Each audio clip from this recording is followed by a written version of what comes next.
kebenaran, orang yang benar tidak pernah takut. Ayo tap layar Kau dulu. bawa senjata apa kau di situ, kalau kau saya benar, Teman-teman, saya tidak akan mundur. kencangin tap-tapnya.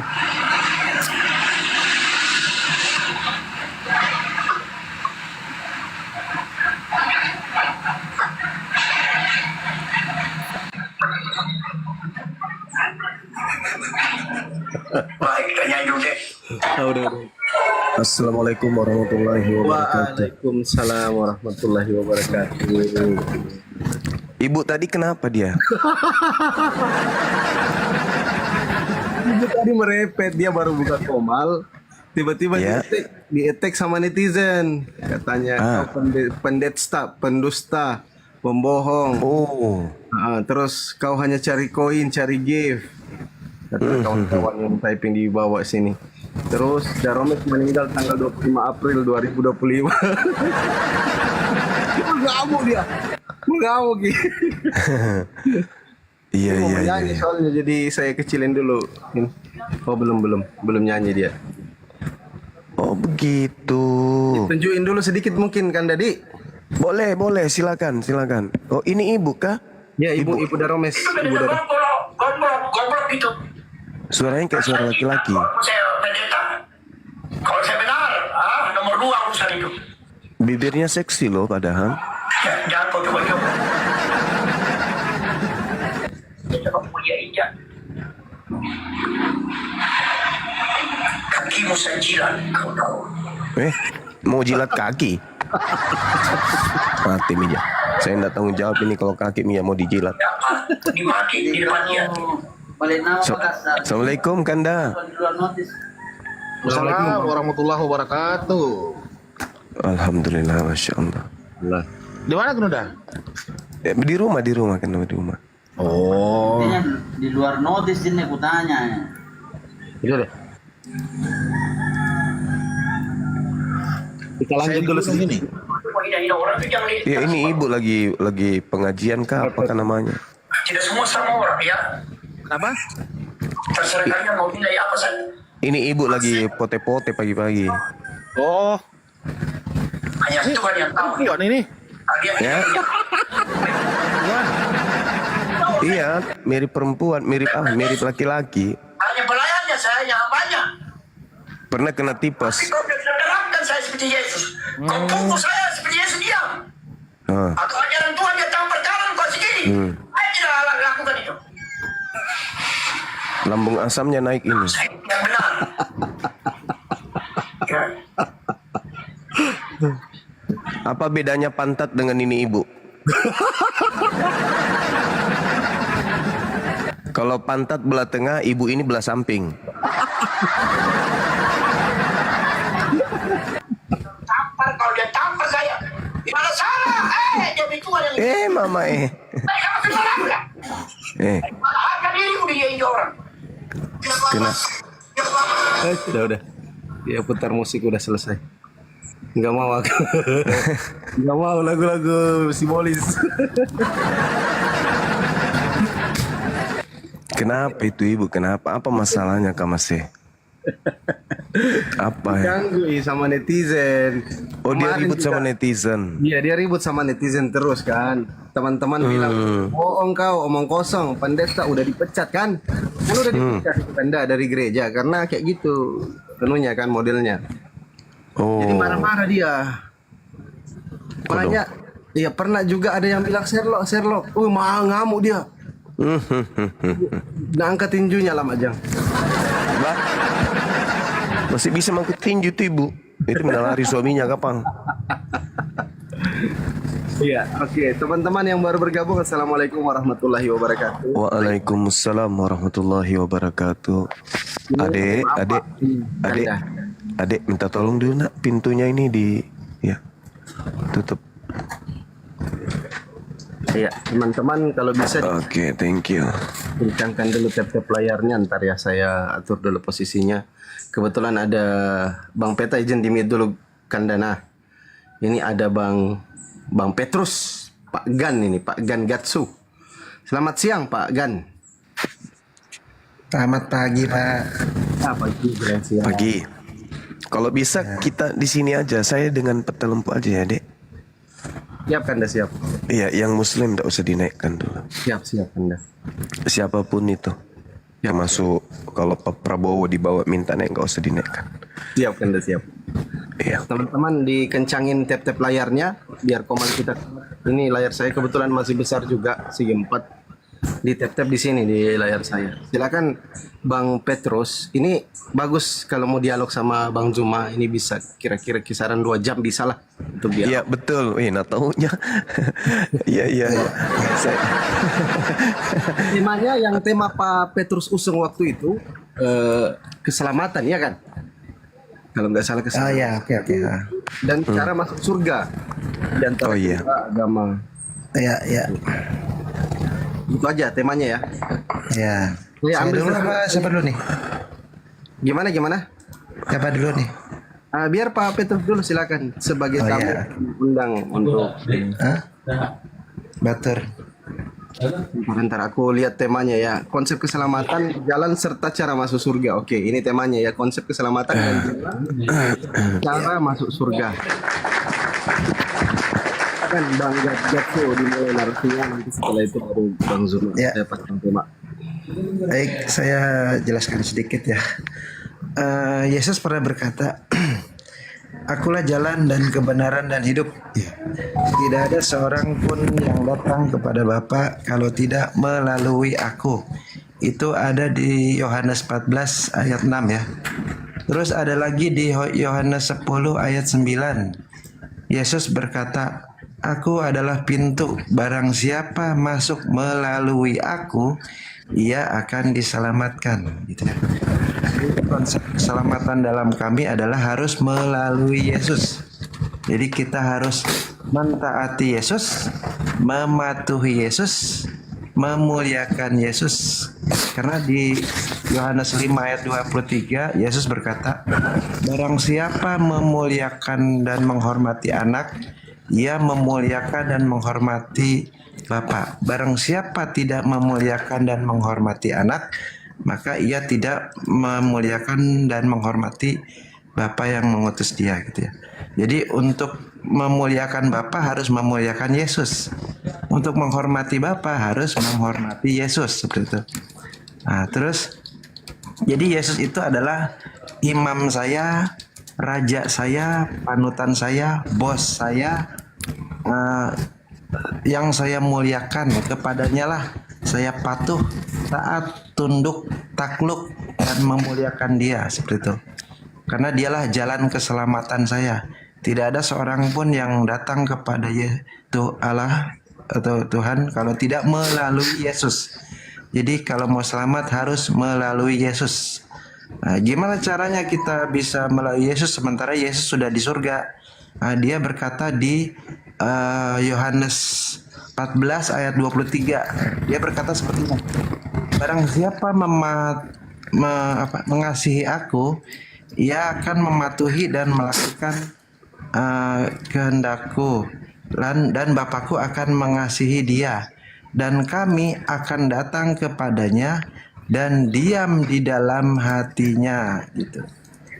Jadi ketika kita mengasihi Yesus, mentaati Yesus, mematuhi ajaran dan perintah dan ucapannya, maka Bapa akan mengasihi saya. Dan Yesus berkata, kami akan datang kepadanya dan diam di dalam hatinya. Ya, jadi dia akan memberikan petunjuk, arahan, bimbingan di dalam hati kami melalui Roh Kudus, ya. Itu ada di Yohanes 14 ayat 23, gitu ya. Dan bagi saya Yesus adalah panutan terbaik, suri teladan terbaik, ya. Dia manusia tanpa dosa, tanpa cela, dan tidak pernah ditegur Tuhan karena salah berucap, karena salah memberikan fatwa, ataupun karena salah bertindak dan bersikap. Tidak pernah ada teguran dari Tuhan, gitu. Dia manusia yang sama sekali tidak pernah ditegur Tuhan karena salah memberikan fatwa, ataupun karena salah bertindak dan bersikap, ataupun karena salah berucap, seperti itu. Maka saya sangat memuliakan Yesus. Bagi saya Yesus adalah Lord. Lord artinya imam, raja, bos, ya. Terus ada juga di ayat Filipi 2 ayat ke-10 dan ke-11. Di situ dikatakan bahwa agar segala yang ada di langit, di bumi dan di bawah bumi bertekuk lutut dan segala lidah mengakui bahwa Yesus adalah Raja atau Imam bagi kemuliaan Allah Bapa gitu. Itu ada di Filipi 2 ayat ke-10 dan ke-11. Jadi untuk bisa memuliakan dan menghormati Bapa harus memuliakan dan menghormati Yesus. Untuk bisa menyembah Bapa harus melalui menyembah Yesus karena dia adalah jalan menuju Bapa. Tidak seorang pun dapat sampai kepada Bapa kalau tidak melalui Yesus. Jadi untuk bisa menyembah Bapa harus melalui Yesus. Untuk mentaati Bapa harus mentaati Yesus. Ya seperti itu Bang. Mungkin segitu dulu. Nanti kalau ada kurang nanti dilanjut. Terima kasih. Silakan. Oke, baik. Saya tanggapi. Bismillahirrahmanirrahim. Sahabat sekalian, kita mendengarkan dari paparan Saudara Petrus. Saya memulai dengan membaca ayat suci Al-Quran surah Al-Hijr. A'udzubillahi minasyaitonirrajim. Aku berlindung kepada Allah dari pengaruh iblis yang terkutuk. Qala rabbi bima aqwaitani la uzayyinanna lahum fil ard wa uqwiyannahum ajmain. Iblis berkata di hadapan pencipta langit dan bumi, wahai Tuhanku, oleh karena engkau telah memutuskan bahwa aku berada pada posisi sesat, maka aku pasti akan jadikan kejahatan terasa indah bagi manusia di bumi, dan aku akan menyesatkan mereka semua. Illa ibadaka minhumul mukhlasin, kecuali terhadap hamba-hambamu yang terpilih di antara mereka, maka aku tak sanggup untuk menyesatkan mereka. Qala hadza siratun alayya mustaqim. Allah berfirman, inilah jalan yang lurus menuju kepadaku, yaitu bahwa hambaku yang mukhlis akan tetap susah sulit untuk kamu pengaruhi. Inna ibadi laisa laka alaihim sultan illa manittaba'aka minal gawin. Sesungguhnya kamu wahai iblis tidak berkuasa atas hamba-hambaku kecuali manusia yang mengikutimu, yaitu orang yang sesat. Al-Quran kemudian mengatakan, hal unabbi'ukum ala man tanazzalus syayatin. Maukah aku beritakan kepadamu kepada siapa iblis-iblis itu turun? Tanazzalu ala kulli afakin azim. Mereka setan itu turun kepada pendusta yang banyak berdosa. Pagi ini saudara-saudara, kita melihat bagaimana kemudian saudara kita Petrus menguraikan Yesus itu manusia suci yang tidak pernah ditegur, manusia yang bersih, luput dari dosa. Artinya Yesus ini manusia yang mendapatkan berkat dari pencipta langit dan bumi. Makanya di dalam Al-Quran pun dikatakan, inni abdullah atani al-kitab wa ja'alani nabiyan. Sesungguhnya aku ini adalah hamba Allah. Allah memberiku ketetapan-ketetapan berupa Injil, dan Allah menjadikan aku sebagai seorang nabi. Nabi Isa berkata, wa ja'alani mubarakan aina ma kuntu wa awsani bis-shalah waz zakah ma dumtu hayya. Dan Allah menjadikan aku sebagai seorang yang diberkati di mana saja aku berada. Jadi Nabi Isa alaihissalam adalah makhluk yang diberkati oleh Allah. Makhluk yang tidak memiliki kesalahan. Di dalam Yohanes 8 nomor 29, Bapa yang mengutus aku senantiasa menyertai aku. Bapa tidak membiarkan aku seorang diri, dikarenakan aku senantiasa melakukan apa yang menjadi perintah-perintahnya. Makananku adalah melakukan segala perintah yang Bapa perintahkan kepadaku. Ucapanku tidak dari diriku sendiri. Apa yang aku katakan adalah apa yang diperintahkan oleh Bapa kepada aku. Jadi yang berbohong itu, yang mengatakan Yesus itu terkutuk. Beliau manusia mulia. Bahkan kalau kita lihat di dalam pengajaran Bible itu sendiri, seperti yang saudara kita uraikan tadi, Yohanes 5 nomor 23. Supaya semua orang yang memuliakan anak, menghormati anak, sama seperti mereka menghormati Bapa. Barang siapa tidak menghormati anak, ia juga tidak menghormati Bapa yang telah mengutus dia.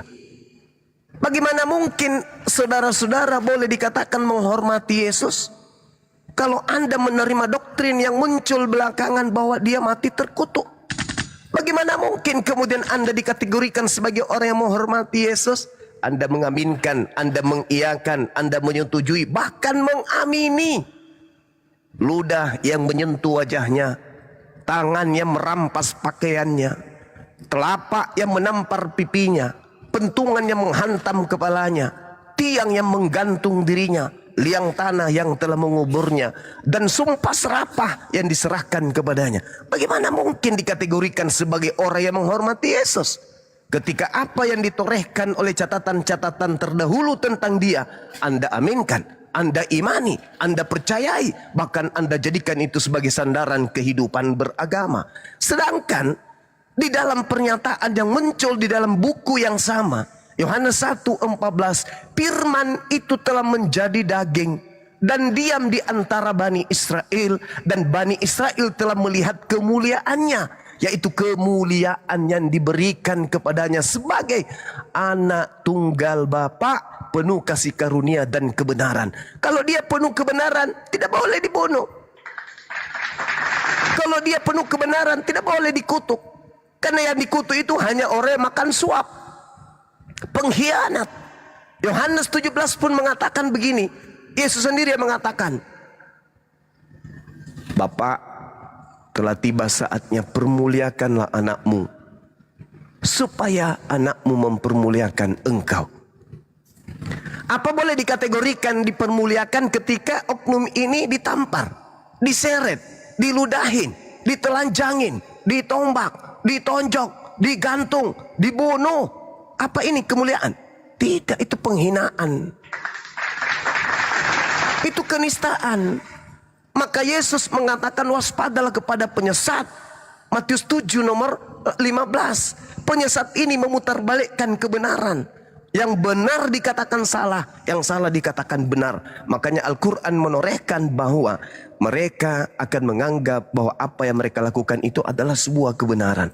Mereka menganggap bahwa apa yang mereka lakukan itu adalah sebuah hal yang baik. Padahal sesungguhnya yang mereka lakukan adalah sesuatu yang merupakan kesalahan. Itu kata Quran. Merasa indah. Qala rabbi bima aqwaitani la'uzaniyannahum fil ar wa la'ugwiyannahum ajmain.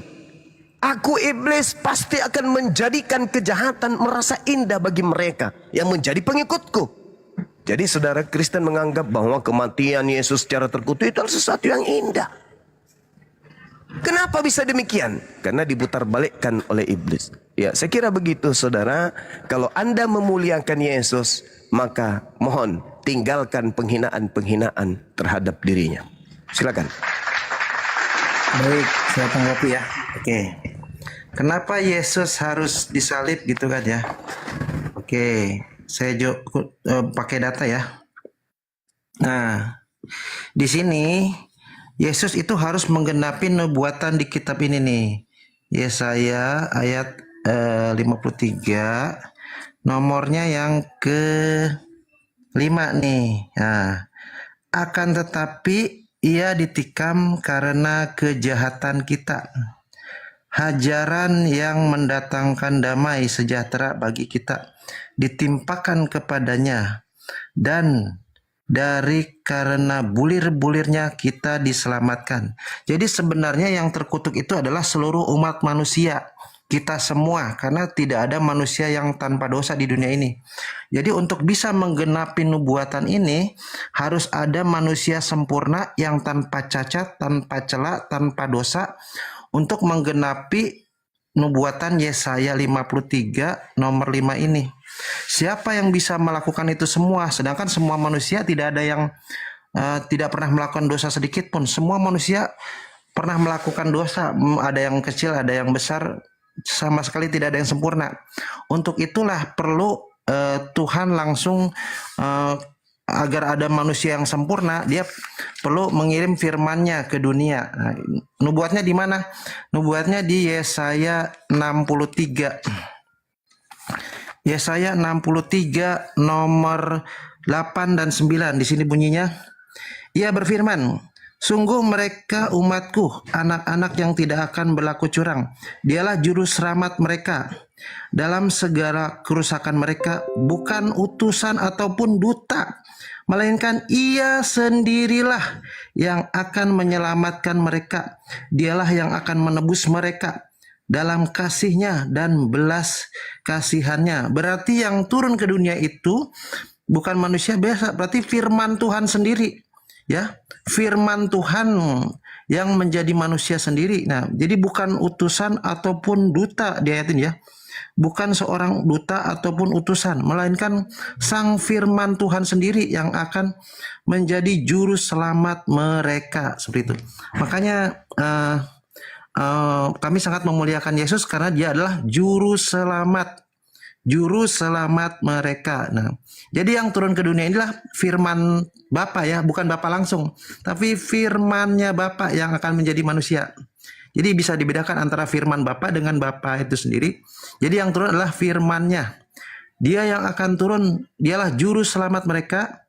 Jadi bukan seorang duta ataupun utusan, melainkan Ia sendirilah yang akan menyelamatkan manusia. Jadi supaya ada manusia yang sempurna dan tanpa dosa untuk menggenapi Yesaya 53 ayat 5 tadi, nah, harus ada manusia yang sempurna tanpa dosa, tanpa celah, tanpa cacat sama sekali, tidak pernah melakukan dosa dan kebohongan sedikit pun, maka perlu ada manusia sempurna. Nah, ialah firman Tuhan itu sendiri di Yesaya 63 ayat 8 dan 9 ini. Jadi kami sangat memuliakan karena berterima kasih karena Dia kami diselamatkan. Jadi seperti Yohanes 3 ayat 16, karena kasih karunia Tuhan begitu besar akan dunia ini sehingga Ia mengaruniakan anaknya yang tunggal supaya setiap orang yang percaya, berarti hanya yang percaya saja yang diselamatkan, tidak binasa melainkan peroleh hidup yang kekal. Terus ada lagi, kita buka Matius 20 ayatnya yang ke-28. Matius 20 ayatnya yang ke-28. Nah, ini dia. Ini perkataan Yesus langsung ya. Yesus berkata, sama seperti anak manusia, Ia datang bukan untuk dilayani, melainkan untuk melayani dan untuk memberikan nyawanya bagi tebusan banyak orang ya. Jadi akan ada kalimat seperti ini, upah dosa adalah maut. Nah, makanya semua orang di dunia ini pasti mati kan, tidak ada yang hidup abadi. Nah, gimana caranya supaya kita memperoleh kehidupan kekal di sorga? Caranya dengan menerima kasih karunia yang diberikan oleh Yesus melalui penebusan terhadap maut bagi seluruh umat manusia yang percaya kepadanya. Di mana ayatnya? Di Yohanes 3 ayat 16. Yohanes 3 ayat 16. Nah, ini dia. Nih, Yohanes 3 ayat 16. Mana ya? Nah, karena begitu besar kasih Allah akan dunia ini sehingga Ia telah mengaruniakan anaknya yang tunggal supaya setiap orang yang percaya kepadanya tidak binasa melainkan peroleh hidup yang kekal gitu ya. Ini jadi kalau mau selamat harus percaya akan kasih karunia yang diberikan oleh Yesus ya. Terus ada lagi di Nah, mungkin itu dulu. Nanti kalau itu ditambahin lagi. Terima kasih. Silakan. Baik, banyak poin yang harus saya sampaikan ya. Saya baca Quran dulu. A'udzubillahi minasyaitonirrajim. Wa inna minhum lafariqa yalu alsinatahum bil kitabi litahsabuhu minal kitab wa ma huwa minal kitab wa yaquluna huwa min indillah wa ma huwa min indillah wa yaquluna 'alallahil kadzib wa hum ya'lamun. Dan sungguh di antara mereka niscaya ada segolongan yang memutarbalikkan lidahnya membaca kitab, membaca buku, agar kamu menyangka bahwa yang dia baca itu sebagian daripada Alkitab, padahal itu bukan dari Alkitab, bukan dari kitab. Dan mereka berkata itu dari Tuhan, padahal itu bukan dari Berarti Tuhan. ini kitab palsu, Bang. Sabar bang, sabar. Ini giliran saya, nanti Anda tanggapi. Kalau palsu itu udah pasti itu tidak diragukan. Padahal itu bukan dari Allah. Kalau Mereka ini saya turun aja deh, maaf ya, maaf.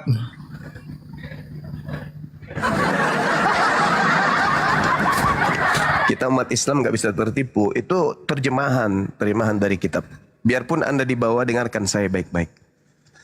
Padahal mereka itu mengatakan dusta terhadap Allah, padahal mereka mengetahui. Anda mencoba menipu dengan mengambil kitabnya Yahudi Yesaya 53.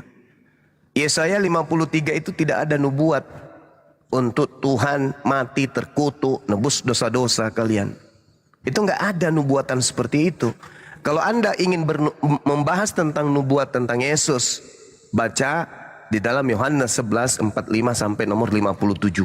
Itu nubuat untuk Yesus. Kemudian tipuan yang Anda lakukan ketika Anda membaca kitabnya orang Yahudi, Yesaya 63 nomor 9, dalam segala kesesakan mereka bukan seorang duta, bukan seorang utusan, melainkan aku sendirilah Tuhan yang akan menyelamatkan mereka. Tuhanlah yang menebus mereka dalam kasih-Nya dan belas kasihan-Nya. Ketika Tuhan mengajarkan Imamat 1 nomor 2 untuk menebus dosa bagi Bani Israel menggunakan domba, apakah domba yang menebus dosa itu? Bukan. Tuhan yang menebusnya dengan menggunakan hewan kurban. Hewan kurban itu hanya media ketundukan kepada manusia. Diperintahkan korbankan hewan, maka tunduklah mereka kurban. Ya, mereka mendekatkan diri kepada Tuhan dengan mengorbankan hewan. Korban atau kurban dalam bahasa Arab, bahasa Quran. Jadi yang menebus itu Tuhan, bukan domba yang menebus, bukan tai sapi yang menebus, bukan. Tapi Tuhan, Tuhan sendiri yang menebusnya. Dengan cara apa? Dengan memberikan syariat. Orang kemudian membuang duri di jalan supaya dosanya dihapuskan. Bukan duri yang menghapuskan, tetapi Tuhan. Makanya ketika Anda membawa Yesaya 63 bukan duta, bukan utusan, berarti sama halnya Anda sudah menolak Yesus. Karena Yesus itu utusan, Yesus itu duta. Berarti bukan Yesus, bukan anak Maria, tetapi Tuhanlah. Nah, itu dibuktikan di mana? Di dalam Kisah Para Rasul 2 nomor 22. Hai orang-orang Israel, dengarkanlah perkataan ini, yang aku maksudkan adalah Yesus dari Nazaret, manusia yang telah ditentukan Allah dan yang dinyatakan kepadamu dengan kekuatan-kekuatan dan mukjizat-mukjizat dan tanda-tanda yang dilakukan oleh Allah melalui perantaraan Yesus. Memang bukan Yesus. Memang bukan Yesus. Yesus duta, Yesus utusan. Ternyata dia hanya alat yang dipakai oleh Tuhan, yang melakukan yang melakukan kemudian penebusan, yang melakukan kemudian mujizat, tanda-tanda, kekuatan, itu Tuhan melalui perantaraan Yesus. Bukan duri yang menghapus dosa, bukan domba yang menghapus dosa, tetapi alat ini yang Tuhan jadikan sebagai sandaran bagaimana manusia mendekatkan diri kepadanya. Itu yang perlu saudara paham. Jadi Yesus itu duta, Yesus itu utusan. Berarti bukan dia hanya perantara saja. Nah, kembali kepada tema kita. Anda mengangkat materi bahwasanya Anda memuliakan Yesus. Bagaimana mungkin Anda memuliakan, tetapi faktanya Anda mengimani kalau dia itu mati terkutuk. Anda mengatakan kami memuliakan Yesus. Kalau saya tanya, untung Anda cepat lari. Saya tanya, yang mati dengan jalan kutuk di atas salib itu siapa? Yesus. Anda imani, Anda percaya kalau dia mati dalam keadaan kutuk? Percaya? Lah, katanya memuliakan. Kok malah mengutuk? Sedangkan yang dikutuk itu adalah pelaku dosa. Apa dosa Yesus? Tak ada. Ya. Jadi baguslah Anda kabur. Sebelum Anda saya sentil, Anda tahu diri. Anda tersinggung dengan saya mengatakan kitab Anda bukan firman Tuhan. Kemarin ada pendeta yang namanya Leon from mana itu, Yehuda. Itu kelabakan ketika dia sadar, oh ternyata terjemahan itu bukan firman Tuhan. Nah yang Anda baca itu terjemahan, itu bukan firman Tuhan. Sedangkan Anda membaca bahasa Ibraninya kitab Yesaya, belum tentu itu firman Tuhan. Kenapa? Karena tidak ada dasar yang menjadikan kita percaya itu berasal dari Nabi Yesaya. Ayo, dari Nabi Yesaya siapa yang menghafalkan?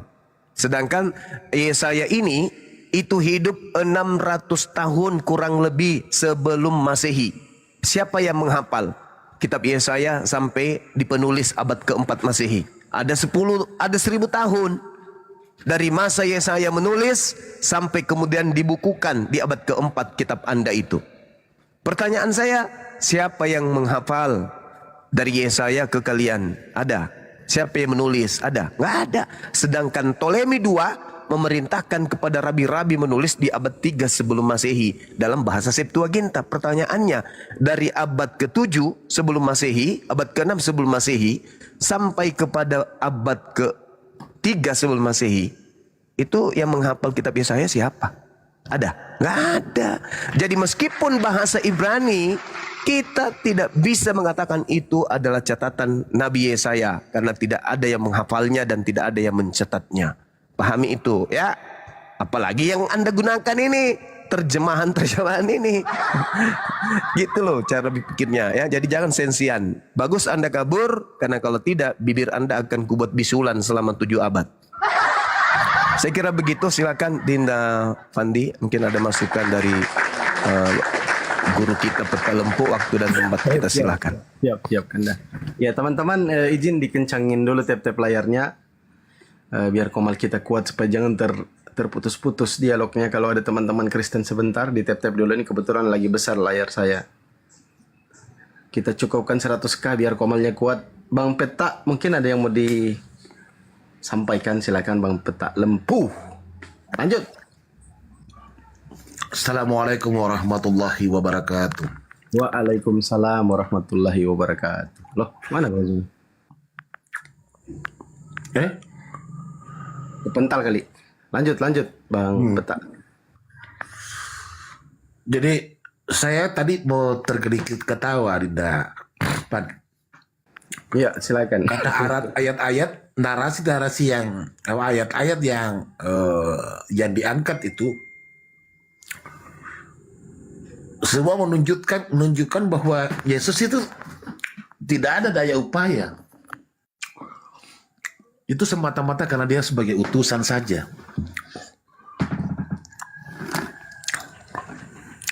Aduh, lanjut dulu. Pedisiku. Nah. Loh, kok jadi kayak gini? Mana Bang Zuba? Oh, akunnya lagi bermasalah ini. Tap-tap layar teman-teman. Makanya dibilang tap-tap. Kencangkan tap-tapnya biar komalnya kuat. Bermasalah lagi akunnya mungkin. Bang Zuma itu akunnya sudah ada mungkin sekitar 1333 akun yang kena tombak. Yes, kena tombak semua. Biar nanti masuk kembali Bang Zuma. Di tap-tap layar ya teman-teman ya. Kencangkan tap-tapnya. Bang Zuma itu bermasalah, akunnya saya bermasalah gigiku. Sabar ya teman-teman ya, sabar ya. Makanya di tap-tap dulu, kasih kuat komalnya supaya tidak tersendak-sendak dialognya sebentar.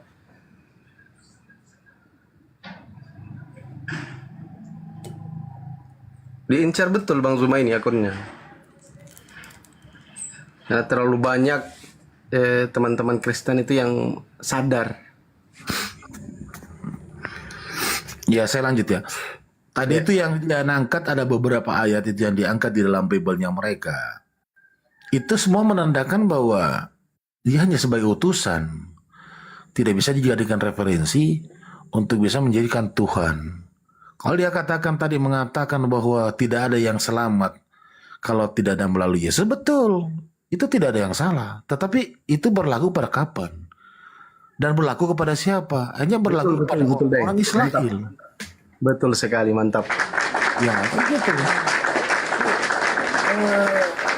Saya andaikan saya bilang, andaikan saya bisa ganti Bang Suma tadi, udah nggak usah. Ini kecek-kecek aja nih kalau begini. Wah, ini Kan aku dinarasikan itu hanya ecek-ecek, bukan apa ya, bukan tandingannya Gurunda kalau seperti ini. Kenapa Kanda Akunta tadi? Ditidurkan dulu sementara beberapa jam, 2 jam. Ini hari kan hari kematian Tuhannya saudara kita. Ini banyak yang mati nih hari ini, termasuk akun-akun pada bermatian. Jadi saya tadi bilang kan Gurunda, kalau sananya andaikan bisa saya ganti, udah nggak usah dihadapin begitu, biar gua aja. Makanya kabur dia. Berdiskusi ayat-ayat yang diangkat semua, aku adalah jalan. Iya benar. Itu apa yang kamu angkat itu memang berlaku pada zamannya, dan itu kepada siapa? Itu hanya berlaku kepada umat-umat Israel. Tidak berlaku kepada semua umat manusia. Kalau Rasulullah Muhammad SAW karena memang dia utus untuk seluruh umat, rahmatan lil alamin. Nah, kan begitu. Masya Allah, betul. Nah sekarang kalau misalnya mereka percaya Yesus itu jalan, mereka nggak jadi Kristen. Karena Kristen itu pengikut Kristus. Sedangkan pengikut Yesus itu Yudaism. Mereka akan menjadi Yudaism, bukan menjadi Kristen kalau mereka menjadikan Yesus itu sebagai jalan. Akulah jalan, akulah kebenaran, akulah hidup. Tidak ada orang sampai kepada Bapa tanpa melalui aku. Berarti harus melalui anak Maria. Jangan melalui Kristus yang datang kepada Paulus, jangan. Itulah yang datang kepada Paulus menjadikan orang-orang ini menjadi Kristen. Sedangkan kalau Anda ingin mendapatkan hidup, harus melalui anak Maria. Anak Maria ini ending kesaksiannya hanya sebagai Rasulullah. Jadi yang menjadikan Yesus itu sebagai jalan kebenaran hidup, ya umat Islam, tak ada yang lain, Cak Ayu. Tak ada yang lain. Sedangkan mereka percaya ketika Yesus anak Maria berkata kepada pengikutnya, jangan kamu percaya. Ketika ada orang yang berkata, aku ada di padang gurun, aku ada dalam bilik rahasia Taimeong. Jangan kamu percaya, itu bukan aku. Sebab kalau aku yang datang, maka tanda-tanda akan menyertai. Apa itu? Matahari tidak bercahaya alias menjadi gelap. Bulan tak bercahaya. Kuasa-kuasa langit akan berguncang. Apakah itu terjadi? Tidak. Jangan kau percaya. Jangan kau percaya ketika ada yang berkata bertemu denganku. Jangan. Aku lagi salat tahajud, terus aku melihat cahaya, terus ada penampakan, kemudian terus laki-laki gondrong, mukanya bercahaya, kakinya nggak mijak tanah. Kata Yesus, jangan kau percaya. Dan ini ucapan Yesus kepada Bani Israel, pengikutnya Bani Israel. Kata Yesus, jangan kau percaya. Aku angkat tahu makeda siruntuka Yesus mbok. Wite Yesus, dede, gagah sekali. Jangan kau percaya. Itu bukan saya. Jadi kalau ada yang mengatakan siruntuka Yesus langgo, angan aseng. Loko nasang padang itu percaya ko macuek ko mantaji Kristen. Oh, kata Yesus, ajakmu percaya ipat beleang tuh. Pabote, kapal tenggelam. Jangan kau percaya. Itu kata Yesus. Jadi sekarang ini yang mana yang harus kita percayai? Ketika Al-Quran mengatakan wa isqala Isa bin Maryam ya Bani Israel Inni Rasulullahi ilaikum. Matius 15 nomor 24. Aku diutus hanya kepada domba yang sesat dari umat Israel. Percaya nggak umat Islam? Percaya. Jadi kalau ada makhluk besar bermata bola, perutnya tambun, kemudian berkata, aku bertemu dengan Yesus. Apa kata Yesus, anak Maria? Jangan kamu percaya. Jangan kau percaya. Jadi orang yang menjadikan Yesus jalan, orang yang menjadikan Yesus kebenaran, tidak akan mungkin menjadi Kristen. Kecuali menjadi pengikut Paulus. Menjadikan Kristus yang datang kepada Paulus yang bukan manusia ini sebagai tokoh utama di dalam mereka beragama. Nah, itu dia. Jadi sekali lagi saya katakan, saudara-saudara, Yesus berpesan kepada muridnya, kalau ada yang mengaku bertemu denganku tapi tidak diikuti oleh tanda-tanda, matahari menjadi gelap, bulan tidak bercahaya, bintang berjatuhan, langit kuasanya bergemuruh, berguncang, dan nampak aku di tengah-tengah langit, semua manusia akan meratap, manusia semuanya melihatku. Alhamdulillahirabbil alamin, kata Yesus. Tapi tidak bersin pada saat itu ya. Jangan sampai Anda juga mengatakan bersin Yesus pada saat itu. Enggak. Dia hanya berkata, jangan kamu percaya. Itu bukan aku. Itu bukan. Ada satu keanehan. Apa keanehan itu? Orang-orang Kristen percaya kalau yang datang kepada Paulus itu Yesus. Tapi kok tak kiamat? Matahari kok masih bersinar? Ayo. Artinya apa? Berhasil nubuat Yesus itu tergenapi. Waspadalah kepada penyesat yang datang kepadamu dengan memakai namaku dan berkata akulah Kristus. Mereka akan menyesatkan banyak orang. Ya, makoni roka apa? Terok nekan deko bom-bom. Jadi jangan lagi ada orang Islam yang murtad. Jangan lagi ada anak-anak Islam yang masuk di agama yang mengajarkan menyembah kepada Kristus. Jangan. Tetapkan akidah kalian di Islam. Jangan percaya mereka yang datang membawa buku, menggunakan bahasa Arab, mengatasnamakan Injil. Jangan percaya. Biarkan saudara kita Kristen dengan kekristenannya. Kita umat Islam tetap dengan keislaman kita. Jangan percaya hal-hal yang berbau bertemu Yesus. Jangan. Karena Yesus sendiri berkata, jangan kamu percaya. Sebab kalau aku yang datang, dunia akan kiamat. Al-Quran juga menarasikan hal yang sama. Bahwasanya ketika beliau yang datang, itu pertanda hari kiamat. Wa innahu la ilmul lis-sa'ah fala tamtarunna biha wattabi'un. Jangan percaya ketika ada yang mengaku ada Yesus. Jangan. Kalau tidak kiamat, tidak disertai dengan tanda kiamat, itu bukan Isa, itu bukan Yesus. Begitu. Demikian saudara-saudara sekalian. Dilanjutkan. Baik, silakan teman-teman Kristen kalau mau naik. Kalau sudah bosan di Kristen, silakan kirim permintaan ya teman-teman ya, yang Kristen ya. Yang sudah bosan di kekristenan, silakan kirim permintaan. Yang kawan-kawan Muslim kalau bisa standby dulu di bawah. Jangan dikirim permintaan. Kalau di tap-tap layar itu usahakan kena di kolom profil saya ini ya, Fandi Ahmad. Silakan kami kasih kesempatan kepada teman-teman Kristen untuk naik, bukan Muslim, kawan-kawan Kristen, biar terjadi dialog ya. Jadi kalau kawan-kawan Muslim kirim permintaan, mohon maaf di cancel dulu. Kasih kesempatan teman-teman Kristen biar bisa waras sedikit, biar tidak menyembah Tuhan mati dan terkutuk. Gitu teman-teman. Silakan yang kawan-kawan Kristen kirim permintaan. Yang Muslim standby dulu ya, standby di bawah dulu biar terjadi dialog. Nggak usah takut teman-teman Kristen. Cukup murid-murid Yesus saja yang takut. Yang Kristen jangan. Murid-murid Yesus saja yang ketakutan ketika Yesus itu hendak disalib menurut keimanan teman-teman Kristen. Gitu teman-teman. Iya.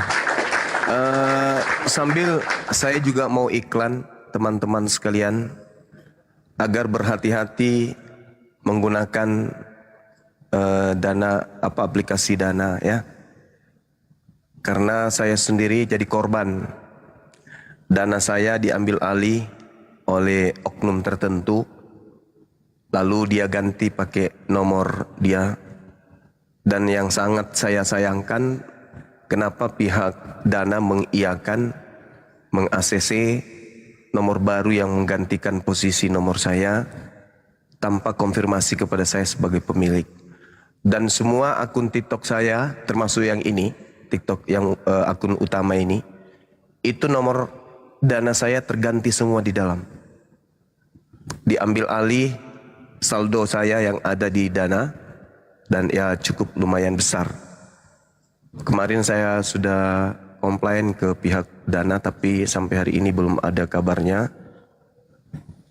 Artinya saya meminta kepada teman-teman sekalian agar waspada. Ya, ada yang mengatakan karena Bang Suma itu public figure sampai menjadi sasaran tembak oknum-oknum yang mencari keuntungan. Tapi tidak menutup kemungkinan bukan public figure saja. Orang ini pasti tahu IT. Kalau dia sudah tahu rekening saldo Dana Anda besar, bisa diambil. Ini buktinya, saya diambil Dana saya. Dan pihak Dana hanya bisa nanti kami bantu, silakan lapor kepada polisi dan seterusnya. Hanya itu solusinya. Tapi bukan masalah itu yang jadi saya mau wanti-wanti kepada sahabat. Artinya ada aplikasi yang begitu gampang kemudian dijebol sama orang lain dengan mudahnya. Kalau rekening kan pasti ada konfirmasi.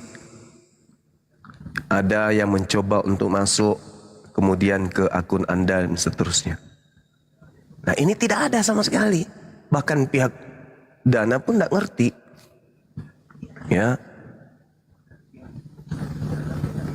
Jadi curigaan kita ya, apa itu ya? Bisa jadi di internal mereka, bisa juga dari pihak lain.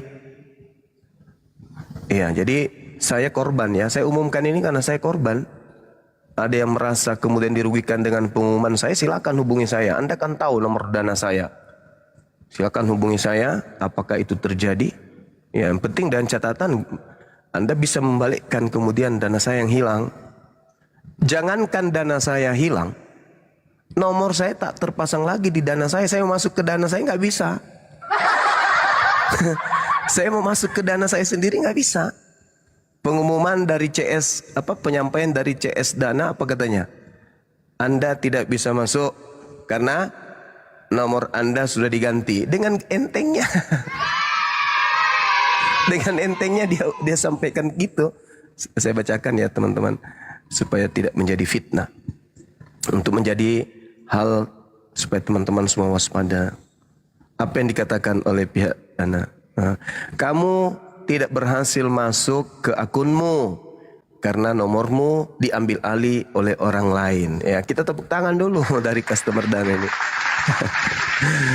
Terima kasih atas penyampaiannya. Kamu tidak berhasil masuk ke akunmu karena nomormu diambil alih oleh orang lain. Ya, maksud saya kenapa kamu kasih orang lain? Kenapa kamu tidak beritahukan kepada pemilik nomor? Bang, ada yang ingin masuk ke Dana Abang, mau ganti nomor Abang. Gimana? Diiyakan atau tidak? Ya, itu baru saya konfirmasi. Jangan, maka tidak terjadi. Tapi faktanya begitu saya mau masuk Dana, saya mau transfer 600 juta, tiba-tiba nggak bisa. Apa katanya? Kamu tidak berhasil masuk ke akunmu karena nomormu diambil alih oleh orang lain. Yehehe. Dengan gampangnya. Tapi nggak apa-apa. Ini pelajaran buat teman-teman. Kalau Anda punya saldo, baiknya ditransfer. Kalau Anda butuh rekening, saya kirim nomor rekening saya. Karena sudah tak aman. Saya sendiri yang mengalami itu ya, teman-teman sekalian. Ini saya sampaikan disertai dengan guyonan. Jadi hati-hati aja menggunakan aplikasi apapun itu ya, aplikasi apapun itu kalau tidak resmi baiknya nggak usah dipakai deh. Tapi yang saya gunakan ini kayaknya resmi. Resmi atau tidak sih?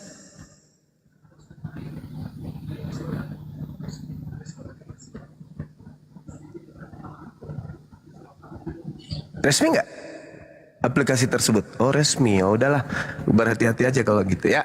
Saya kira itu teman-teman, sekedar penyampaian agar kita waspada. Silakan diambil alih oleh host. Baik, siapkan. Wah, ini informasi penting juga ini dari Gurunda Zuma teman-teman ya. Saya langsung Saya langsung hapus dana saya. Memang dari dulu ya teman-teman, dana itu mencurigakan karena banyak laporan dari kawan-kawan bahwa dana itu kadang-kadang hilang. Duit kita katanya hilang di situ. Nah, makanya saya tidak pakai lagi. Sudah baru-baru tadi ini saya hapus gara-gara informasi Bang Zuma. Rawan. Lebih baik teman-teman hati-hati kalau ada Brimo, Livin Mandiri itu lebih bagus. Yang bank yang ada itu loh. Itu daripada di nah OVO bagus juga, saya pakai OVO juga. Gitu teman-teman. Sambil tap-tap layar ya biar komalnya kuat. Silakan teman-teman Kristen kalau mau naik, yang sudah bosan di Kristen, silakan kirim permintaan. Kita naikkan teman-teman Kristen ya. Ini ada yang tanya, kapan filmnya tayang Bang Zuma? Gurunda, filmnya. Udah tayang Di atas kan? tanggal 20. Oh, di atas tanggal 20. Iya, Siap. nanti kita umumkan pastinya. Siap. Setauku ganti nomor tidak akan hilang saldonya Bang Suma. Iya, kalau Anda sendiri yang menggantikannya. Coba mana danamu, sini ku ganti pakai nomorku. Berarti yang berhak bertransaksi ya nomor yang baru itu. Gimana sih? Ya, kalau saya sendiri yang mengganti pakai nomorku sendiri ya saldoku nggak hilang karena saya tidak ambil, tetap ada di dalam. Ini masalahnya, nomorku dihapuskan dan diganti pakai nomor lain. Nah ini namanya doti asli nih. Saldo saya kena doti namanya. Allahu Akbar. Silakan dilanjut, naikkan kemudian penyembah Kristus yang mati hari ini. Silakan. Mati hari ini. Hari ini dia mati. Ya, coba teman-teman Kristen ya. Izin Masa sih? untuk siang ini, pagi jelang siang ini teman-teman Kristen yang naik. Kawan-kawan Muslim izin saya cancel ya. Mohon maaf, kita naikkan teman-teman Kristen dulu biar terjadi dialog. Kalau mengaku Muslim terus kirim permintaan, di cancel aja. Biar cepat teman-teman. Kristen. Gurunda, itu kapan kejadiannya Gurun? Kemarin Kanda. Saya kan di daerah, habis dari daerah mau transfer, tiba-tiba nggak bisa masuk. Saya diarahkan ke CS. CS-nya bilangnya gitu, kamu tidak dapat berhasil masuk karena akunmu, karena nomormu diambil alih oleh orang lain gitu. Saya periksa TikTok, memang betul, nggak ada lagi aplikasi Dana yang terkait dengan TikTok saya semuanya. Gitu, Kanda. Tapi udah dilaporkan? Dilaporkan kemana kira-kira baik? Ke Customernya iya, ke Dana langsung iya betul. tidak ke Polrestabes, apalagi ada pernyataan CS seperti itu. Nah, kalau dia mengatakan bahwa itu nomormu telah diambil orang lain, berarti kamu tahu dong. Nah itu dia. Terus apa tindakannya gitu loh?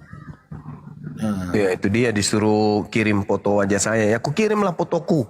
Nah inilah yang punya Dana yang uangnya hilang itu. Aku kirimlah sama CS. Tapi belum ada balasan sampai sekarang. Kalau saya lebih kita laporkan aja, biar nanti orang IT, bilang Polres sama orang IT yang bergerak. Gitu. Boleh ya. Nanti coba saya telepon. Besoklah saya telepon Pak Nahar.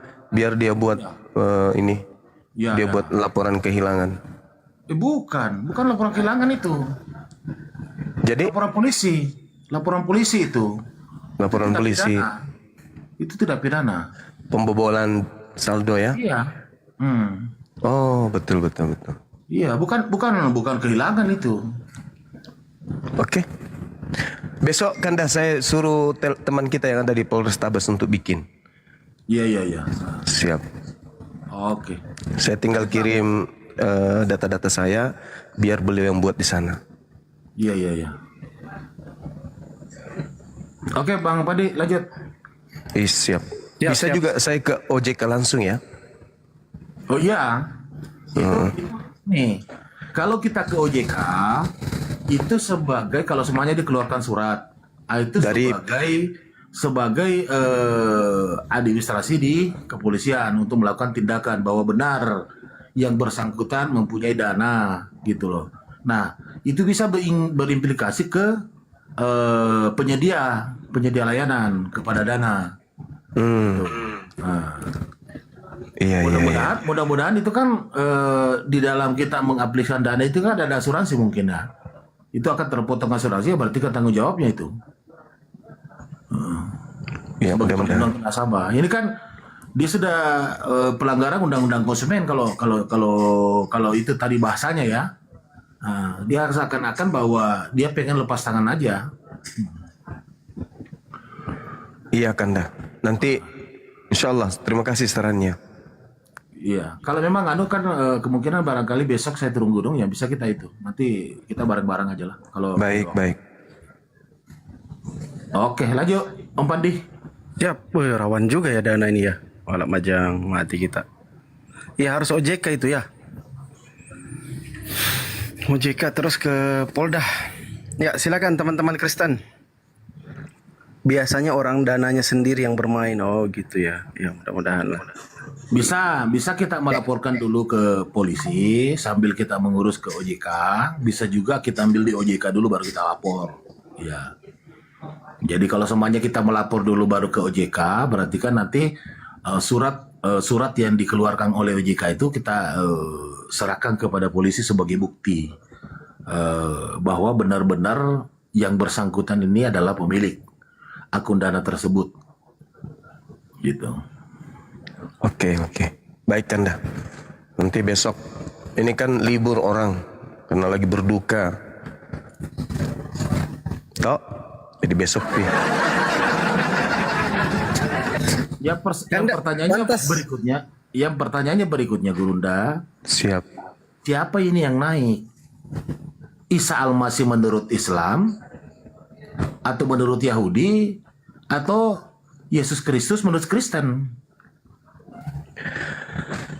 Jadi Nabi Waalaikumsalam warahmatullahi wabarakatuh. Waalaikumsalam warahmatullahi wabarakatuh.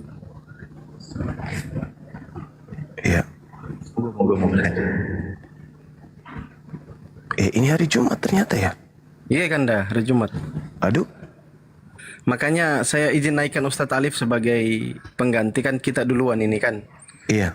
Nanti Ustadz Alif yang ini mungkin satu orang lagi moderator saya naikkan supaya bisa kawal Ustadz Alif. Siap. Habis itu kita lagi habis Jumat gitu Kanda. Baik. Oke. Insya Allah. Ini aku heran, ternyata hari ini hari kematian Tuhan karena gereja di belakang rumah ini kan ramai sekali nih. Itulah yang menjadi pertanyaan saya, Pandi. Nah, silakan. Kepada Gurunda bahwa yang sebenarnya diperhatikan adalah yang dimaksud di dalam Islam atau yang dipahami oleh Kristen. Silakan Gurunda. Iya. Kalau yang di Islam bukan. Nabi Isa alaihissalam itu tidak mengalami kematian. Langsung terangkat ke langit. Ya, jadi yang mati itu adalah penggantinya. Jadi yang mereka peringati ini adalah pengganti Nabi Isa alaihissalam. Mereka menyebutnya Yesus Kristus. Tapi Yesus Kristus sendiri mengatakan waspadalah kepada Yesus Kristus. Kan gitu. Iya. Dan kalau kita melihat Kanda di dalam Yohanes 14 nomor 30, tidak banyak lagi aku berkata-kata dengan kamu. Artinya aku mau naik. Aku mau pergi. Kenapa aku mau pergi? Karena penguasa dunia ini datang. Siapa penguasa dunia? Ya iblis. Dan dia penguasa dunia ini tidak berkuasa sedikit pun atas diriku. Iblis. Tidak lama lagi aku berkata-kata dengan kamu. Saya harus pergi. Karena iblis itu sudah datang. Jadi ketika aku pergi, iblisnya berkuasa setelahku. Dia yang mengobok-ngobok kalian. Ngobok-ngobok. Mati nih ya. Dia yang ngobok kalian setelah aku pergi. Tidak banyak lagi aku berkata-kata dengan kamu. Sebab penguasa dunia ini datang. Jadi aku harus pergi. Penguasa dunianya sudah datang. Aku harus pergi. Dan dia tidak sedikit pun berkuasa atasku. Aku pergi melenggang dengan dengan happy-nya. Dia nggak ada cerita-cerita aku dihianati, aku begini, begono, bangan. Nggak ada, dia sedikit pun tak berkuasa. Aku bebas. Pergi kemana Tuhanku menginginkan aku pergi. Aku pergi. Tak ada yang berhak kemudian di antara mereka, penyesat-penyesat penguasa dunia ini, untuk berkuasa atas diriku. Makanya ketika di dalam Lukas 4 nomor 6, iblis mencoba Yesus agar iblis itu kemudian disembah oleh Yesus. Dan iblis menjanjikan apa? Aku akan memberikan segala kemegahan dunia beserta isinya dan juga kemuliaannya apabila engkau tunduk menyembahku. Yesus tunduk nggak? Enggak. Apa kata iblis? Kuasa dunia ada di tanganku dan aku berhak memberikan kepada siapapun yang aku kehendaki. Kata iblis. Tapi Yesus terima enggak kuasa dunia dari iblis? Enggak. Yesus tolak. Apa kata di data nomor 13-nya? Iblis mundur dan menunggu waktu yang tepat. Pada saat mana waktu tepat itu? Yesus katakan, sebab penguasa dunia ini datang dan penguasa dunia yang adalah iblis ini tidak berkuasa atasku sedikit pun. Itu kata Yesus. Berarti aku pergi. Nah, setelah aku pergi, penguasa dunia inilah yang mengobok-obok kemudian pengikutku. Itu kata Yesus. Makanya sebelum aku pergi, aku sudah mengatakan, camkanlah. Jangan kau percaya ketika ada yang berkata, aku Yesus, aku Kristus. Jangan kau percaya. Sebab Kristus palsu dan nabi-nabi palsu akan datang. Akan datang. Dan akan mengobok-ngobok kalian. Akan datang sekiranya mungkin menyesatkan orang-orang pilihan. Siapa orang pilihan ini? Murid-murid Yesus juga. Waspada terhadap Kristus palsu yang akan ngobok-ngobok, yang akan menyesatkan kalian. Dia akan datang dengan memakai namaku. Dia berkata, akulah Kristus. Dia akan menyesatkan banyak orang. Hati-hati, kata Yesus. Camkanlah. Aku sudah mengatakannya terlebih dahulu. Jadi apabila ada orang berkata, aku Yesus ada di padang gurun, ada di dalam bilik rahasia, jangan kau percaya. Artinya Yohanes 14:30, Yesus mengingatkan kepada pengikutnya agar waspada sebab penguasa dunia ini datang dan ia tidak sedikit pun berkuasa atas diriku. Juga dikatakan dalam Yohanes 12:31. Sekarang berlangsung penghakiman atas dunia ini. Kenapa penghakiman dunia ini berlangsung? Karena penguasa dunia sudah dikeluarkan. Keluar dari mana? Keluar dari kubur. Dilemparkan dia. Sekarang berlangsung penghakiman atas dunia ini. Sekarang juga penguasa dunia ini akan dilemparkan keluar. Keluar dari mana? Keluar dari kubur. Jadi yang keluar dari kubur itu penguasa dunia. Makanya di data nomor 18-nya dia berbisik, hey, Kadio, come here. Apa mas? Ini aku bisikin. Apa? Kepadaku telah diberi kuasa. Siapa yang menerima kuasa tadi? Yesus terima enggak kuasa itu? Tidak. Lalu siapa yang menerima kuasa ini? Iblis, paman. Pengganti Nabi Isa alaihi salam. Orang yang kemudian diberi kuasa ini berkata, pergilah ke seluruh dunia, jadikanlah seluruh bangsa menjadi pengikutku. Alamak. Ini saudara-saudara, makanya kita butuh saudara kita Kristen untuk menjelaskan ini. Kita masih sesi bertanya, dan itu sebulan penuh bulan suci Ramadan tak ada satupun Kristen yang mampu menjawab. Apakah betul yang keluar dari kubur ini Yesus yang menerima kuasa? Karena Yesus menolaknya. Bahkan iblis tidak berdaya. Kata Yesus, iblis sang penguasa dunia sedikit pun tidak berkuasa atas diriku. Berarti yang dihianati Yudas bukan Yesus. Berarti yang ditangkap bukan Yesus. Yang ditelanjangin, yang dibuatkan kesaksian palsu, yang dibuatkan kemudian penyangkalan, itu bukan Yesus, tetapi oknum lain. Karena Yesus berkata, sedikit pun kalian tidak ngefek, ya, tidak ngefek sama aku. Jadi Yesusnya terangkat dengan santainya ke langit. Lalu yang mengobok-ngobok kalian itu siapa? Ya itulah Kristus palsu yang harus diwaspadai. Maka apa yang terjadi hari ini, teman-teman sekalian, adalah sesuatu yang mustahil. Pencipta langit dan bumi kok dibunuh sama orang. Alamak, tapi itu ranah iman. Silakan. Hanya saja kenapa ini harus didiskusikan? Karena Kristen ini agama syiar, agama Kristen yang agama yang diajarkan untuk dianut oleh siapapun. Karena Kristen ini punya misi untuk mengkristenkan semua orang. Bahkan jangankan orang, makhluk-makhluk lain pun dikristenkan. Menurut Markus 16, beritakanlah Injil kepada seluruh makhluk. Mati meja. Jadi bukan cuma manusia saja jadi sasaran. Makhluk-makhluk lain pun jadi sasaran. Jadi kalau ada yang mengatakan, kenapa Nabi Muhammad bisa mengislamkan kemudian jin? Lah, perintah Bible apa itu? Beritakanlah Injil kepada seluruh makhluk. Berarti kepada setan juga kan ya? Kepada hantu, kepada kucing, belau, tikus, pada le. Ya kan ada perintahnya di situ. Adakah yang menyangkal kalau makhluk-makhluk selain manusia juga disebut makhluk? Nggak ada. Iblis termasuk makhluk nggak? Iya termasuk. Berarti minta diinjilin iblis ya. Kan begitu poinnya. Ya, saya kira begitu saudara. Kalau ada yang ingin kemudian menjelaskan, waktu dan tempat disilakan Mi. Baik, kita sapa dulu Bang Chan sama Bongkar sama Eliana ini. 3 naik ini ada yang Kristen? Silakan dibuka mikrofonnya, ada yang Kristen dari ketiga yang naik ini. Biasanya kalau Kristen itu langsung motong, ini kayaknya Muslim tiga-tiganya nih. Karena kalau Belum Muslim tentu. Mana tahu dia takut karena ditanya wah. Alam semesta pernah kehilangan Tuhan, mati dibunuh oleh makhluk. Yang bisa nerima ini akal enggak? Akal menolaknya. Yang bisa mempercayai ini hanya kepercayaan tok. Itu hanya konsep doktrin dan dogma. Pencipta langit dan bumi mati dibunuh oleh ciptaan. Tidak masuk akal, tidak rasional. Makanya Al-Quran mengatakan, hal unabbiukum ala man tanazzalus syayatin.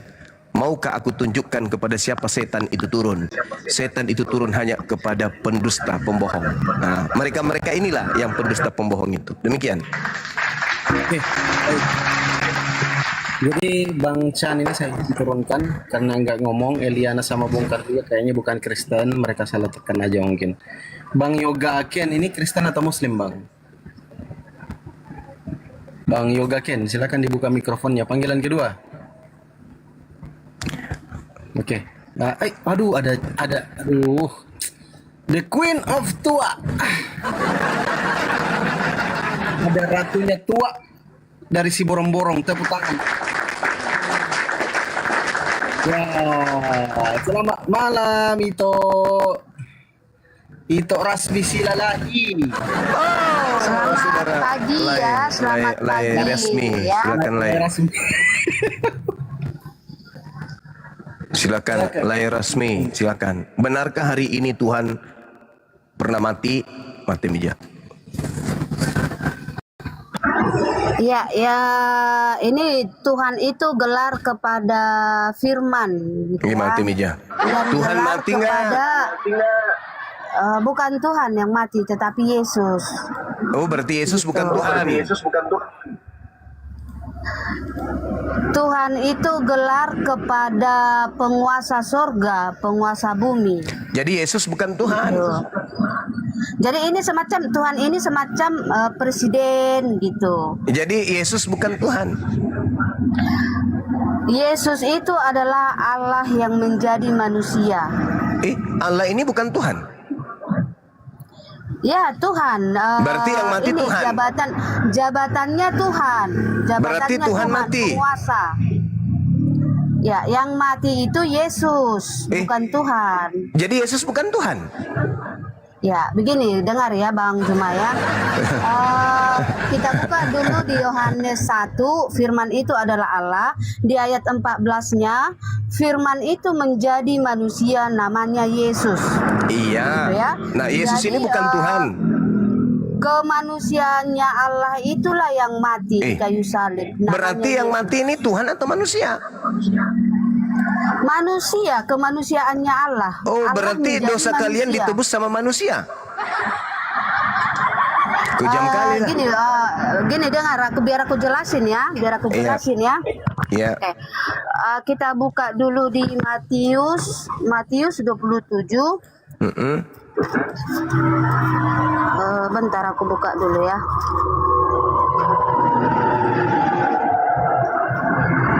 Ya, Matius 27 ayat 50 sampai 53. Iya. Ya, aku baca ya. Silakan. Yesus berseru. Oke, di sini tentang sewaktu Yesus mati di kayu salib. Iya, mati Mija. Ya, biar aku baca ya. Iya, silakan. Yesus berseru pula dengan suara nyaring lalu menyerahkan nyawanya.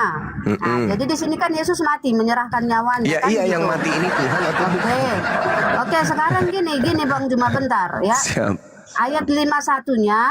Dan lihatlah tabir bait suci terbelah dua dari atas sampai ke bawah, dan terjadilah gempa bumi, dan bukit-bukit batu terbelah, dan kuburan-kuburan terbuka. Di sini ya, kuburan-kuburan terbuka, dan banyak orang kudus yang telah meninggal bangkit. Jadi disinilah Tuhan itu turun ke perut bumi untuk membebaskan orang-orang kudus. Gitu. Yang mati Jadi Tuhan atau manusia? Tuhan itu tidak mati karena dia di sini tercatat. Jadi Yesus bukan mati. Orang-orang kudus bangkit. Kuburan-kuburan Iya, terbuka. maksud saya Di sini yang mati bukti ini kalau- manusia atau Tuhan? Iya, makanya gitu ya. Tadi kan pertanyaanmu, Tuhan mati? Bukan, Tuhan tidak mati. Karena di sini tercatat ya, Tuhan menaikkan berarti Yesus orang-orang bukan Tuhan. kudus menjadi bangkit. Jadi yang mati itu siapa? Iya, berarti- Yesus. Yesus ini siapa? Berarti Yesus bukan Tuhan. Kemanusiaannya Allah. Berarti yang mati ini bukan Tuhan tapi manusia, betul? Ya, kemanusiaannya Allah. Dengarkan Gini, teman-teman Kristen. Jadi yang Allah mati itu menjadi bukan Tuhan, manusia. tetapi manusia Allah yang menjadi mati. manusia. Apalagi nih Allah jadi manusia ini. Jadi yang menjadi korban penebus dosa Kristen itu bukan Tuhan, tetapi manusia. Sampai sini teman-teman Kristen paham? Dosa kalian itu ditebus oleh manusia bernama Yesus. Sayangnya Paulus tidak mengaku bahwa yang mati di atas salib itu manusia. Gimana dong? Kristus telah menebus Kristen dari kutuk hukum Taurat dengan jalan menjadi kutuk karena Kristen. Ternyata Kristus ini bukan manusia menurut Paulus. Mana yang betul? Manusia yang betul yang mana? Anda mengatakan yang mati manusia. Paulus berkata yang mati bukan manusia. Oke, gini, kalau kita diskusi bahasanya bagus ya, Bang Juma ya. Bagaimana mau bagus kalau otak dibuat kayak tuh? Makanya gini, makanya dengar dong. Kita diskusikan, kita harus mendengarkan pendapat dari lawan Iya, diskusi justru kita, karena kan saya begitu. mendengarkan, makanya saya nanggap. Itu namanya diskusi. Kalau kita tidak mendengarkan jawaban dari lawan diskusi kita, itu namanya menghina ataupun memfitnah. Justru Kan karena begitu. saya mendengarkan, makanya saya nanggap. Oke. Paulus mengatakan makanya gini, Bang. dia menerima Injil bukan dari manusia, tapi dari Kristus. Nah, sedangkan Anda mengatakan yang mati di atas salib itu manusia. Mana yang betul? Paulus mengatakan Yesus Kristus bukan manusia. Anda mengatakan Yesus Kristus manusia. Mana yang benar? Oke, gini, gimana? biar saya ini ya. Tuhan Yesus memilih Paulus. Itu sekarang di saat jadi Tuhan Yesus. Mana yang betul ini Bu Rasmi?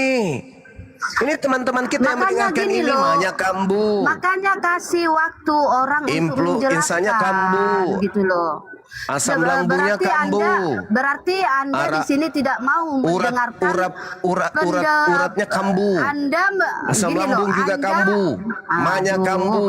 Vertigo kambu karena Anda mendengarkan tidak ibu. mau mendengarkan penjelasan dari yang punya kitab Coba itu Anda sendiri, jelaskan kepada gitu saya. loh. Yang mana yang betul? Yang mati di situ manusia atau bukan manusia? Silakan.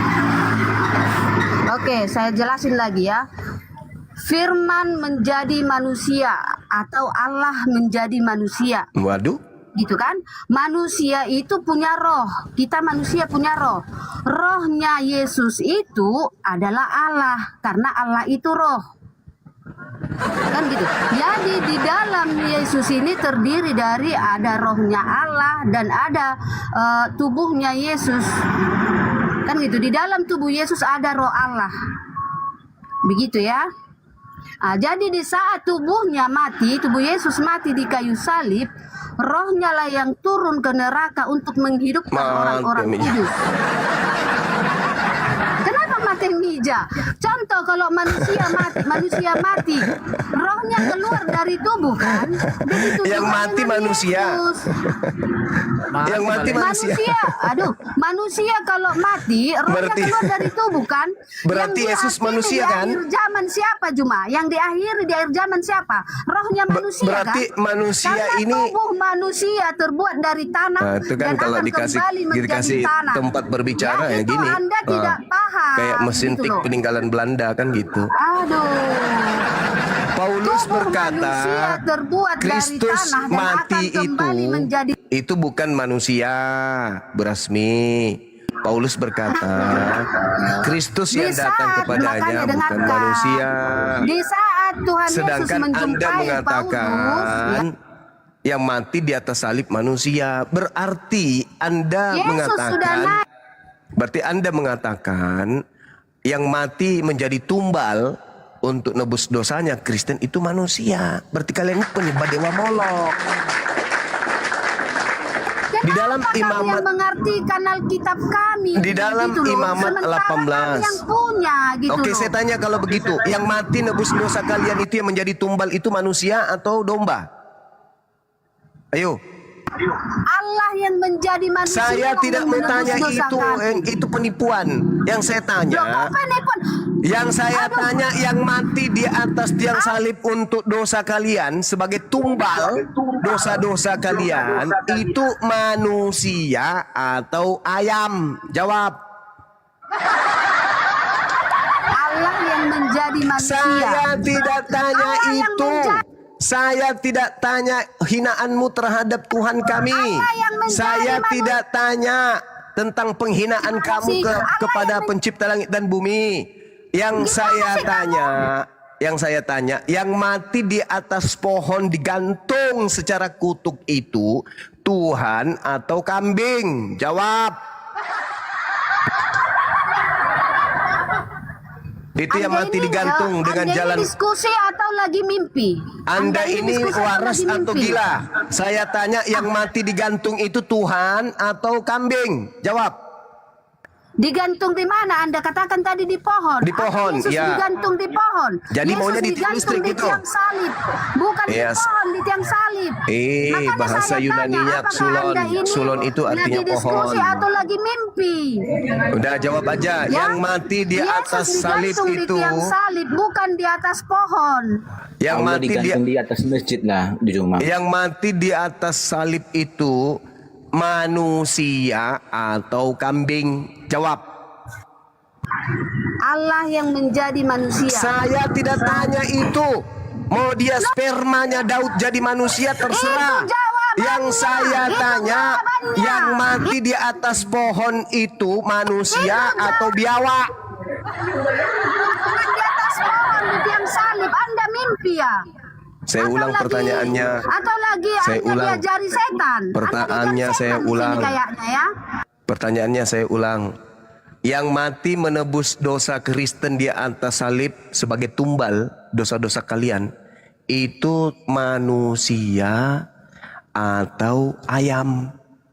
Jawab. Allah yang menjadi manusia. Titik. Berarti manusia. Berarti manusia. Allah yang menjadi manusia. Paham Berarti nggak? manusia.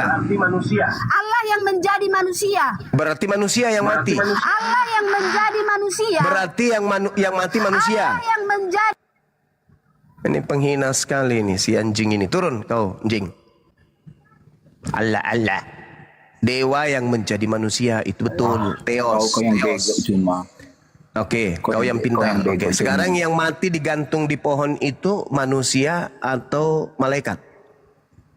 Yang digantung di atas kayu salib adalah Allah dalam keadaannya sebagai manusia. Turun, kamu juga anak anjing, turun juga, anak anjing turun. Tidak, Parah kali. tidak ada Allah di situ biadab, anak anjing. Yang ada di situ Theos, dewa, dewa jadi manusia, itu betul. Jangan kebawa-bawa Tuhanku, nanti ku tampar mukamu pakai sendal. Udah sabar aku dari tadi ya. Dasar anak pelacur, ngomong asal nyorocos aja. Yang jadi manusia itu dewa, bukan Allah. Jangan kebawa-bawa Tuhanku. Oke, itu makanya kami marah. Kenapa orang Kristen ini penyembah berhala ini bawa-bawa nama Tuhan kami? Karena ini dengan mulutmu itu kau katakan bahwa Allah yang mati jadi manusia. Kan penghinaan itu. Itu menghina Tuhan kami. Kalau Anda mengatakan Bapak jadi manusia, silakan. Kodok jadi manusia, silakan. Anjing jadi manusia, silakan. Kambing jadi manusia, silakan. Jangan kebawa Tuhan kami, biadab. Makanya kami marah kepada Kristen, kepada lembaga lain. Karena ujung-ujungnya menghina kepada Tuhan kami. Coba kau bilang Bapak jadi manusia. Atau kalian bilang Theos jadi manusia. Ya kami nggak sakit. Allah jadi manusia. Inilah. Kalau sperma yang jadi kau itu sperma yang tidak sah. Mulutmu itu asal-asal. Bikin ngamuk kami kan.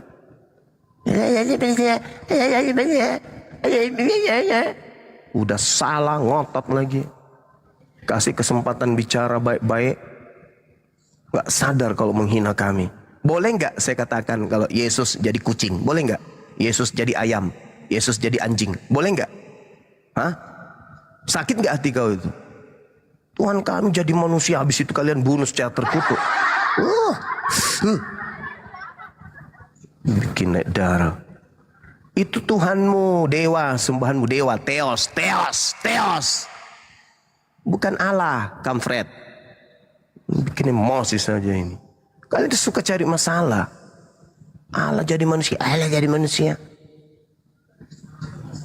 Yang mati terkutuk itu dewa, jadi manusia, Theos. Theos itu artinya dewa, bukan Allah. Bikin itu nyawa taruhannya itu penghinaan kalian itu. Makanya lembaga Bible Indonesia ini, cobalah, kau jangan hancurkan negara ini. Kembalikanlah itu kitabmu. Ya. Kembalikan ke kitabmu, Tuhanmu kembalikan. Jangan kau bawa Tuhan kami. Nanti bisa jadi perang orang gara-gara kau. Sakit hati umat Islam itu digituin. Allah jadi manusia. Mendidih darah kami itu. Dengarkan itu. Yang ada dewa jadi manusia, Bapak jadi manusia, Theos jadi manusia. Itu yang betul. Jangan ku bawa Tuhan kami. Sakit hati kami.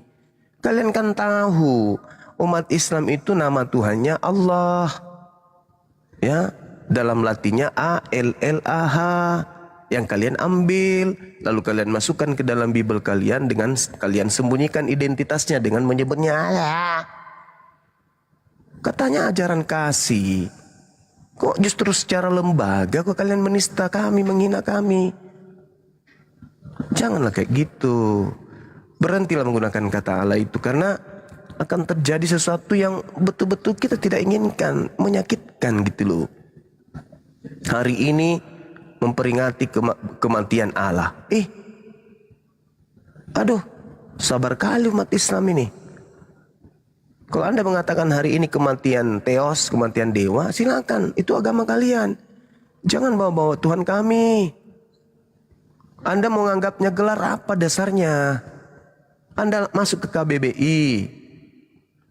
Ya, di KBBI Allah yang kalian maksud itu nama Tuhan dalam bahasa Arab. Sedangkan kalian penutur bahasa Indonesia bukan bahasa Arab. Maka tak ada hak kalian menggunakan kata Allah, karena Allah itu nama dalam bahasa Arab.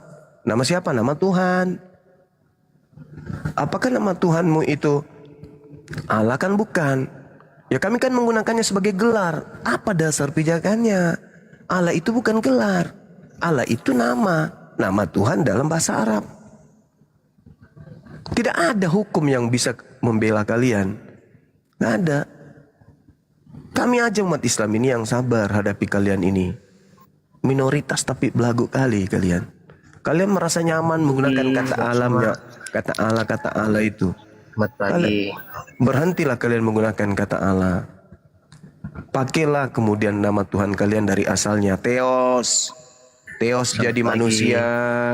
Theos mati digantung. Nah itu silakan dengan theosan kalian. Jangan bikin naik marah kami gitu loh. Ya.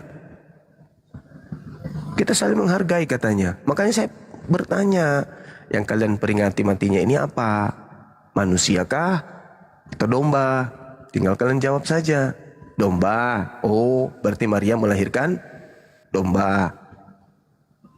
Kalau Tuhan tidak mungkin.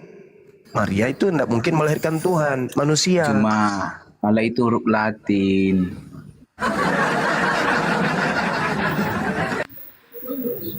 Izin bertanya, Mana si Juma? Sebentar. Kena akunnya Bang Zuma. Tenang dulu, teman-teman Kristen ini 3 orang ya. Yang Kristen 3 orang ya. Ada Kelion, dibuka mute-nya Kelion, nanti ini. Kelion. Bang Kelion. Oke, ini naik diam aja dia ini. Oke, Ustadz Alif monitor. Aku tanggapi ya. Bentar Bang Abigail. Monitor. Ini ada Kang Dito yang temani Ustadz Alif kan di sini mau Jumatan. Nanti Bang Zuma juga kalau sudah naik kita naikkan Bang Zuma sebentar ya teman-teman ya. Itu kena tombak akunnya kayaknya. Karena marah tadi guru saya panas ya kan teman-teman ketika umat-umat Kristen mengatakan Allah itu jadi manusia. Sementara di dalam Al-Quran itu Allah itu tidak setara dengan makhluk, tidak setara dengan makhluk apapun. Nggak bisa disamain dengan makhluk. Allah itu, Tuhan itu, begitu. Jadi itu merupakan penistaan terbesar yang terjadi yang terang-terangan, yang kami masih kasih toleransi kepada umat-umat Kristen. Nggak kami tanggapi dengan sedemikian. Makanya teman-teman Kristen, bentar Bang Firdi, bentar. Sabar Bang ya. Itu wajar kalau Bang Zuma marah. Kami pun umat Islam pasti marah kalau mengatakan Allah itu jadi manusia. Kalau Theos jadi manusia, Tuhan kalian, nggak apa-apa. Jangan sebut nama Tuhan kami. Allah jadi manusia. Gitu loh. Itu kan keimanan kalian yang berdasarkan paganisme. Silakan jadikan Tuhan kalian itu. Bicara Bang. Silakan dewa jadi manusia. Silakan Ustadz Alif. Bang Zuma kalau mau naik Bang Zuma itu akunnya dibawa Bang Zuma. Bisa pun Bang Zuma weh. Bisa ya, boleh abang habis ini tanggapi ya. Boleh abang habis ini tanggapi. Saya sedikit mungkin tidak lebih dari 2 menit. Sudah sering kita sampaikan dalam perdiskusian dengan teman-teman Kristen, ya kan? Mungkin karena berdasarkan pengajaran terjemahan kitab LAI dan pengajaran dari pengajarnya di gereja, dia sering mengucapkan seperti itu. Tapi kami berusaha untuk mengajak teman-teman Kristen, ayo, selama kita berdiskusi, coba tahan kalian menggunakan kata itu. Tahan, kembali kepada kata aslinya. Nah itu banyak. Kembali kepada kata aslinya.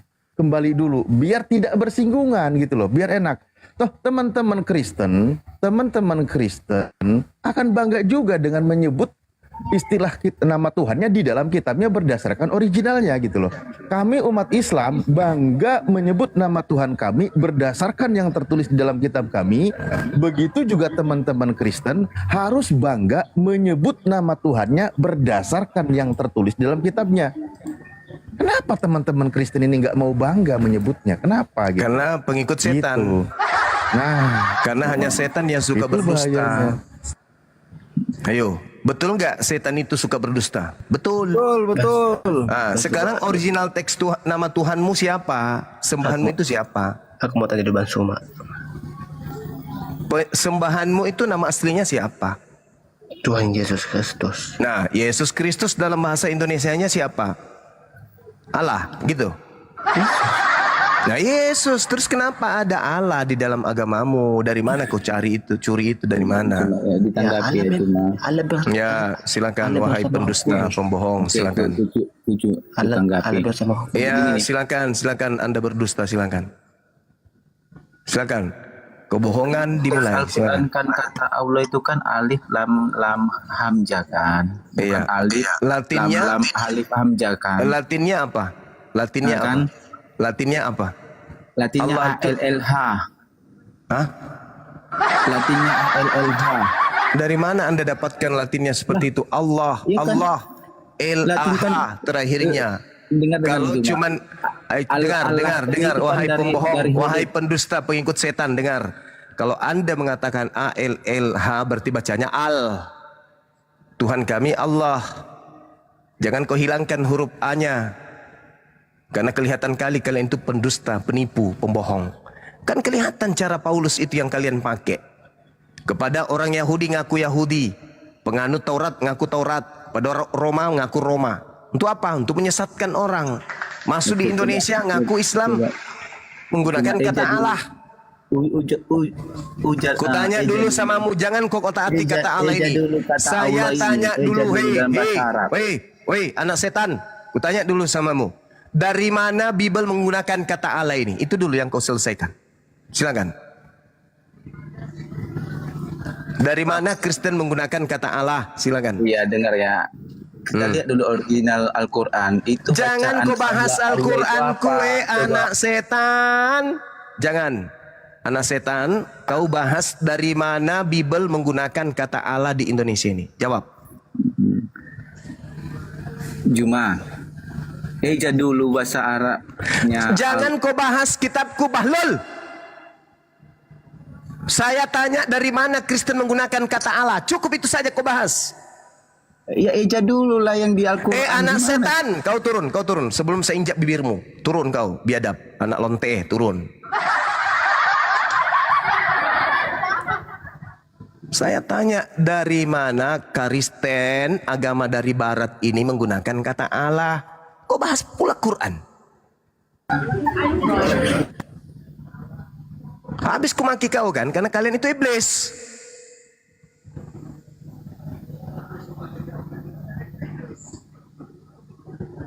Kamu semakin dungu, semakin mengizinkan saya memaki kalian. Semakin menghina Tuhan saya, semakin ku maki kalian.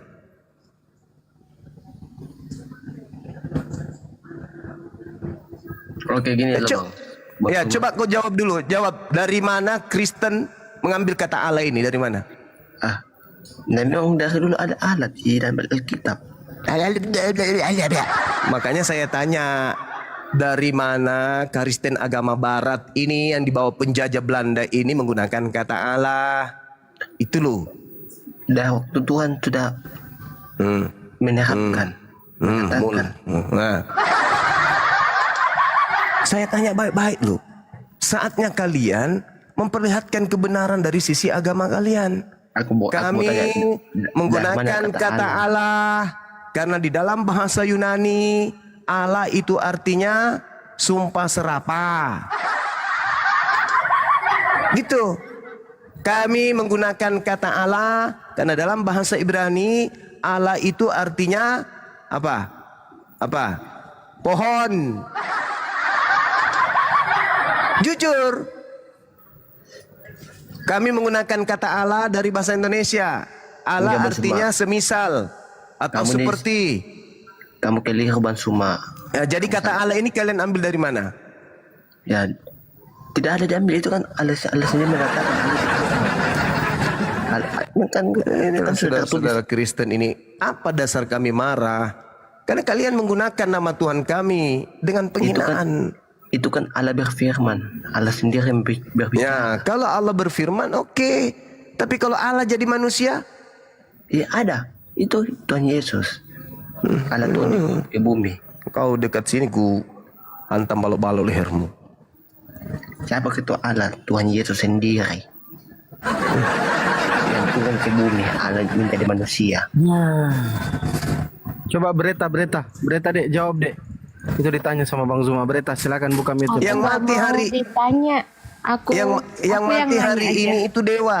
Yang mati hari ini itu dewa, bukan Allah. Yang mati yang kalian peringati kematiannya itu dewa, bukan Allah, bukan Tuhan kami, bukan. Tapi dewa kalian, dewa dari Roma yang mati hari ini. Baca Kolose atau Filipi. Di situ jelas, dewa menjadi manusia Yesus. Jadi dewa kalian menjadi Yesus, bukan Allah Tuhan kami jadi Yesus, bukan. Coba kalian sadari itu ya, supaya kita damai. Bang, sudah tertulis Allah menjadi manusia. Itulah yang membangkitkan amarah kami. Karena kalian menulis Allah jadi manusia, harusnya dewa jadi manusia. Kamu tidak baca ada di Allah lahir. Justru karena itu tertulis, makanya kami tidak terima Tuhan kami dihina seperti itu. Paham? Paham kan? Jangan kau bawa nama Tuhan kami, please. Ganti semua kata Allah dalam Bible itu, ganti di situ. Entah apa kalian mau ganti, terserah. Yang penting jangan nama Tuhan kami kalian bawa. Sudah tertulis. Bang Suma sudah tertulis. Ganti. Ku bilang ganti, kan kitabmu bisa diganti, bisa direvisi, bisa dibolak-balik, kan apa segala macam, bisa kitab kau itu. Ganti, hilangkan nama Allah dari kitab kalian. Paham? Ganti Theos atau Yahweh atau Elohim. Jangan ku bawa Tuhan kami.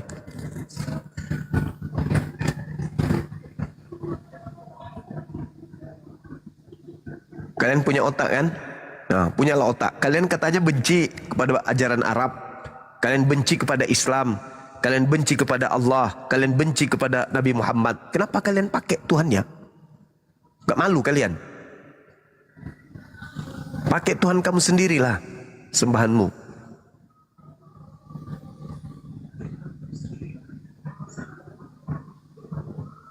Ya. Jadi jangan bikin kami marah. Kenapa saya marah? Saya ketua pembina. Ketua pembina pembela Islam. Paham? Mau kalian terima saya marah, tidak terima, urusanmu. Saya diperintah untuk jihad dalam agama saya. Saya tidak mau diwarnai oleh kalian. Itu agama saya, bela agama saya, itu hak saya. Dan negara menjamin kepada saya untuk membela agama saya. Apalagi membela Tuhan saya. Ganti Tuhan kalian itu. Jangan kau sebut Allah. Menjadi manusia itu dewa, bukan Allah. Hadirkan orang Kristen yang pintar untuk membahas ini. Ya, jadi kalau kami umat Islam selama ini sabar. Sudah cukup. Di sini ada ketua saya, di sini ada para penasehat saya, ada pembina-pembina yang lain. Saya sendiri sebagai ketua pembina, pembela Islam, apologet Islam, melarang keras Kristen menggunakan kata Allah. Itu penghinaan terhadap kami. Mau enggak kalian nama Tuhan kalian kami hinakan? Enggak mau kan? Makanya tolong hargai kita juga. Theos itu kan bagus. Pada mulanya adalah firman. Firman itu bersama-sama dengan Theos. Firman itu adalah Theos. Dan firman yang adalah Theos itu telah menjadi daging. Kan keren. Kenapa kau bawa Tuhan kami? Dan adalah kebodohan Theos. Kan keren. Dan adalah kebodohan Allah. Kan itu menghina kami tuh. Itu penghinaan yang sangat-sangat luar biasa itu. Itu mati tuh. Ditukar nyawa itu penghinaan kalian itu sebenarnya. Cuman kami ini sabar. Tapi sudahlah. Mau sampai kapan kami harus sabar terus? Membiarkan kalian memplesetkan nama Tuhan kami. Sampai kapan? Sampai kapan coba umat Islam ini harus diam atas penghinaan kalian? Sampai kapan? Sampai anak-anak kalian pun tak sadar mengikuti kalian yang telah menghina lebih dulu. Tidak ada haknya orang Kristen menggunakan kata Allah. Tidak ada. Tunjukkan apa haknya. Ayo. Apa haknya orang Kristen? Secara lembaga. Secara kenegaraan. Apa haknya orang Kristen menggunakan kata Allah? Secara kenegaraan. Secara warga negara Indonesia, apa haknya kalian menggunakan kata Allah? Tunjukkan kepada saya. Apa haknya? Anda mengatakan kata Allah itu bahasa Indonesia, bullshit. KBBI resmi mencatat Allah adalah nama Tuhan dalam bahasa Arab. Bukan nama Tuhan dalam bahasa Indonesia. Kuclu, itu nama, itu bukan gelar. Mau sampai kapan kalian membodohi anak-anak kalian? Sampai ini mereka yang sudah hampir mati pun datang ke sini masih mau juga menipu, ngotot. Yang mati itu Tuhan atau manusia? Allah jadi manusia. Gak ada yang sedang bahas itu. Kita sedang bertanya, yang mati hari ini kalian peringati itu manusia atau domba? Jawabnya Allah jadi manusia. Kan penghinaan. Kalau orang-orang Islam, tokoh-tokoh Islam diam dengan ini, ya entah apa yang ada dalam hati mereka. Tapi saya nggak bisa.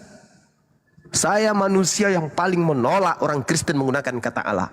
Karena mereka hanya gunakan itu sebagai penghinaan kepada Tuhan saya. Kalian tidak malu kah? Hah? Hei, kalian tidak malu kah menggunakan nama Tuhan umat Islam? Kan tidak malu?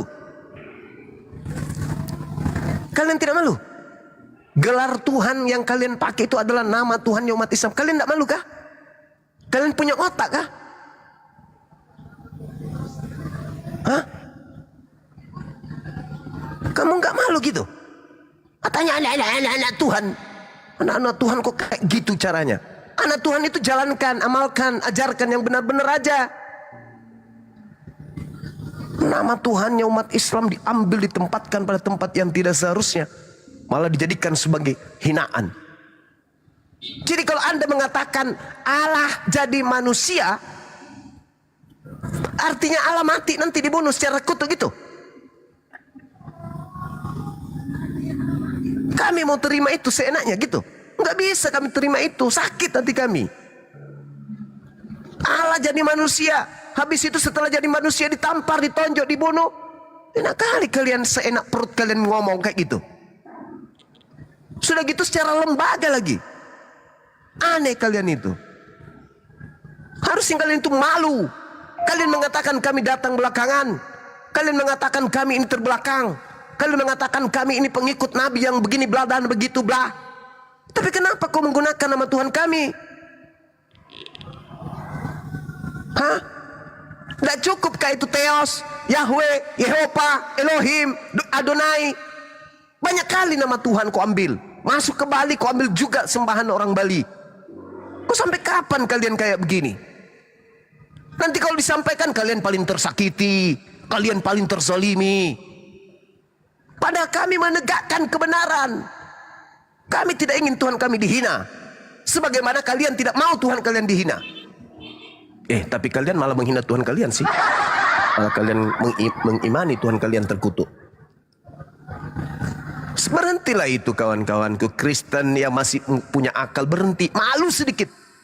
Menggunakan kata Allah itu malulah sedikit. Mau kalian sembunyikan dengan hanya menyebut nama Allah. Itu akan tetap ketahuan. Itu Tuhan kami yang kalian sebut. Paham? Apa ada ejaan A-L-L-A-H dibaca Allah? Ada? Tidak ada. Kenapa kalian menyembunyikan? Lidah kalian keluh kayak orang stroke. Hah? Kenapa? Karena kalian menghilangkan identitas yang sebenarnya di situ. Allah. Kalau menggunakan ejaan tajwid, maka bacaannya Allah. Tidak ada huruf O di situ. Ini juga kesalahan orang-orang yang membaca huruf Arab menggunakan kata huruf O. Tidak ada huruf O dalam bahasa Arab. Allah.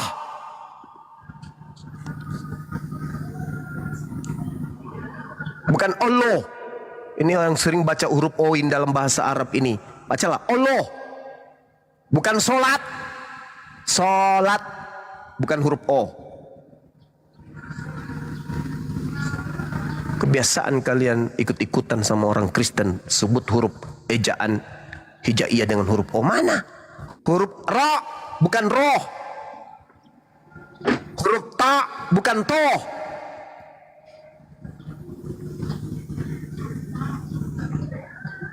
Ya.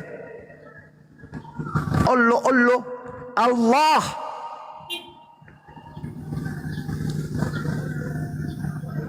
Jadi sekali lagi saya katakan, saya sebagai ketua pembina Apologet Islam Indonesia mengutuk keras orang yang menggunakan kata Allah di dalam agamanya, padahal mereka tidak mengenal Allah, malah mereka membacanya dengan sebutan Allah supaya menghilangkan identitas Tuhan yang umat Islam di situ.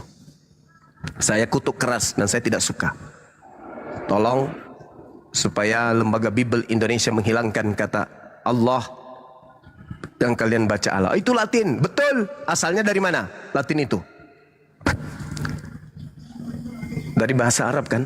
Dari nama Tuhan dalam bahasa Arab kan? Iya kan? Berarti merujuk kepada Tuhan siapa itu? Umat Islam kan? Berarti kalian menghina kami kan? Apa susahnya kalian menggunakan kata Theos, dewa, atau ilah? Kalau pingin kali bahasa Arab biar dianggap keren, gunakan kata ilah atau ilahun. Kenapa harus menggunakan nama Allah? Dan kalian hilangkan identitasnya menjadi Allah. Ya, sekali lagi saya akan marah keras kalau ada orang mengatakan Allah jadi manusia, mati dibunuh manusia. Theos jadi manusia, dibunuh manusia. Gitu ya. Saya kira begitu teman-teman, saya harus ibadah dulu. Terpujilah Allah kami. Nah itu si monyet muncul lagi, alamu setan kau. Udah kau turun biadab, anak kucing, kau turun. Saya masih marah ini, kau turun, anak kucing. Kopi minum kencing ayam jantan hari Jumat pagi, biar kau sehat. Saya kira begitu sementara ibadah dulu ya teman-teman, adik-adik sekalian silakan diambil alih. Nanti kalau ada lagi yang bawa-bawa nama Allah, diturunkan aja langsung. Demikian untuk sementara. Subhanakallahumma bihamdi asyhadu an la ilaha illa anta astaghfiruka wa atubu ilaik. Salam tauhid, salam satu Tuhan. Jayalah Islam kita, jayalah Indonesia kita. Assalamualaikum warahmatullahi wabarakatuh. Waalaikumsalam warahmatullahi wabarakatuh. Terima kasih Panglima kami. Oke, ya Pak Ketua sama Kang Dito, saya Bang Peta sama Bang Zuma ini jadwalnya ya. Di sini kami dari Sulawesi, jadi jadwalnya duluan. Kami dulu, habis itu nanti kalau sudah selesai baru kami masuk kembali. Kang Dito sama Ustadz Alif ya, lanjut. Yap, aku ada waktu 45 menit. Ya, betul, siap. Lanjut. Assalamualaikum Bang Fandi. Waalaikumsalam warahmatullahi wabarakatuh. Bunda. Ya. Bunda Mila udah kekenyangan tadi nih, udah makan beliau. Makan apa tadi Bun? Makan pizza tapi sayuran biasa. Saya kan pemakan sayur. Tapi ada kemanginya kayaknya lihat Bunda ya. Mirip kayak mint leaf gitu. Oh iya. Ya lumayan lah. Ini Kang Dito, ini mungkin Ustadz Arif mau di follow nih. Disapa dulu. Oh iya. Kok tahu nih seperti ini. Akun besar mampus. Ini tinggalin akun saya ini. Teman-teman. Bang Fandi, Bang Zuma, ini Gurunda datang lagi nggak? Balik lagi nggak? Ya balik, insya Allah balik. Habis Jumatan. Satu jaman gitu kali ya? Ya, ada 40 menitan lah, 40 menitan. Ya udah, saya standby aja deh nih. Ya, ini Bang Peta ya ininya moderatornya. Promosiin dong akunnya Bang Arif tuh, kena tombak terus. Akun saya juga tuh. Saya juga mau ini Bun.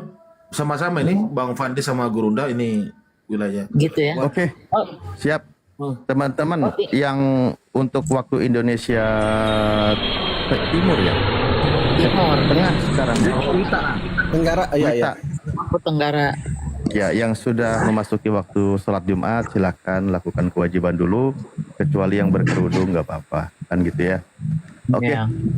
Selanjutnya ini ada Pak Arif RH, Komal yang selalu menyediakan live.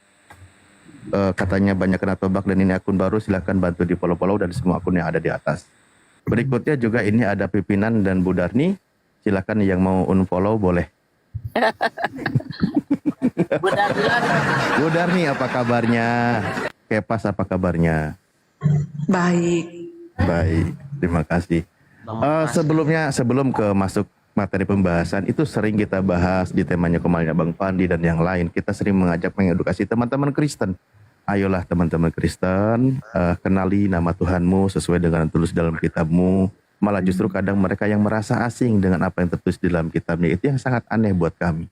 Tapi saya rasa dengan apa yang kita sampaikan, kita ajak mereka mengenal nama Tuhannya, itu mereka itu jadi paham dan mereka teredukasi. Selama ini memang mungkin tidak mendapatkan pelajaran, kan gitu ya. Nah, ketika teman-teman Kristen bangga dengan Tuhannya, umat Islam bangga dengan Tuhannya, kita bisa hidup berdampingan dengan santainya, diskusi. Silakan orang Kristen mengenalkan Tuhannya, menjelaskan konsep dan sebagainya. Kami juga Muslim sesuai dengan kaidah kami, kan gitu. Jangan main loncat pagar, jangan masuk ke dalam pagar rumah orang. Udah gitu masuk ke pagar rumah orang, mengobok-obok, ngaku pemiliknya dan mengaku yang punyanya malah sebagai orang yang tidak pemilik sepenuhnya gitu loh. Justru dituduh, Bu Darni masuk loncat pagar rumah saya. Di tempat saya ada bunga yang bagus. Bu Darni ambil bunganya, bilang saya yang nyuri. Parah kan gitu. Nah itu nggak boleh kayak gitu. Ayo kita Bu Darni dan Kepas kita diskusi. Ini kabarnya kami lihat kalender hari ini adalah katanya wafatnya Yesus Kristus. Walaupun sebenarnya dalam kalender Selamat lain. Paskah bagi kita semua manusia, bahwa atas kematiannya lah kita ditebus. Dalam terjemah dalam satu kalender lain menyebutkan wafatnya Isa Al-Masih. Semoga ini ya untuk pemilik yang pencetak kalender dan sebagainya jangan lagi menggunakan kata Isa Al-Masih. Ya, gunakanlah nama Yesus Kristus karena Isa Al-Masih belum wafat. Makanya tolong jangan menggunakan kata Isa Al-Masih. Ini kami sampaikan kepada orang yang suka cetak kalender atau yang punya baik digital maupun yang cetak ya. Jangan, bilang aja Yesus Kristus silakan karena itu nama Tuhannya orang Kristen. Jangan katakan Isa Al-Masih. Isa Al-Masih Al-Quran menyebutkan dia belum wafat. Makanya ini masih ada. Saya lihat tadi, lihat kalender di HP. Lihat wafat Isa Al-Masih. Apa-apaan ini kan gitu. Isa Al-Masih itu belum wafat berdasarkan ayat Al-Quran. Justru yang wafat itu katanya Yesus Kristus yang menjadi Tuhannya orang Kristen. Mestinya itu untuk orang Kristen dong kabar itu dan disebutkan nama Tuhannya berdasarkan kitabnya gitu. Nah ini kita sampaikan dan ini juga teman-teman umat Islam semuanya mohon kita sama-sama memahami hal-hal seperti ini karena ini sebuah dari misi dari agama teman-teman Kristen sendiri menggunakan istilah-istilah yang dikenalkan di dalam Islam tapi tidak menggunakan istilah di dalam kitab mereka begitu. Nah oke, itu penyampaian dari kami. Kedua, berikutnya kalau memang Bu Darni dan Kepas meyakini, sebentar dulu. Bu Darni dan Kepas meyakini bahwa dia itu Tuhan juga. Yes. Yesus Tuhan. Oke. Yes. 1000 derajat. Ucapan kami ini tidak diimani dengan hati, tapi saya sebagai konteks omongan sebelumnya sebelum kita lanjut diskusi, kita ucapkan turut berduka cita atas kematian Tuhannya. Semoga Tuhannya diterima di sisi Tuhan. Baik.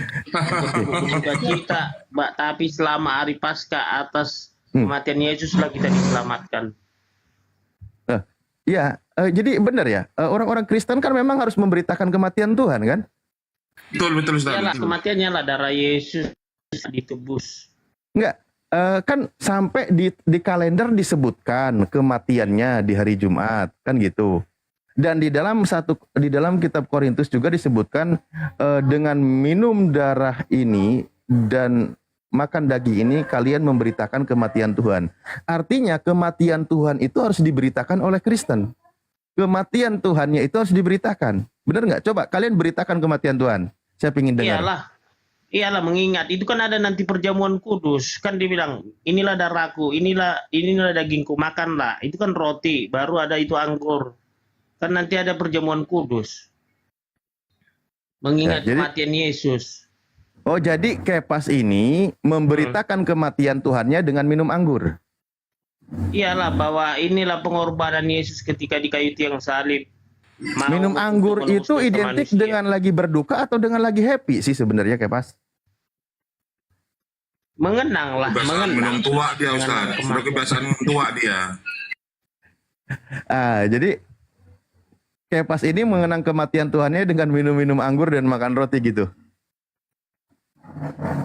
Iya, anggur, gitu. Ya seperti anggur buah itu bukan anggur yang beralkohol, anggur alkohol bukan. Kalau kami kalau kami Kristen di Advent, saya kan termasuk yang memasak. Baru kami Sabat yang lalu perjamuan kudus memperingati kematian ya. Anggurnya itu bukan pigor kami buat, bukan. Buah anggur itu kita beli di pajak ya. Kita beli di pajak lalu saya rebus. Saya rebus itu murni, nggak ada pakai alkohol, nggak murni. Udah, enak loh. Kalian coba itu, enak loh.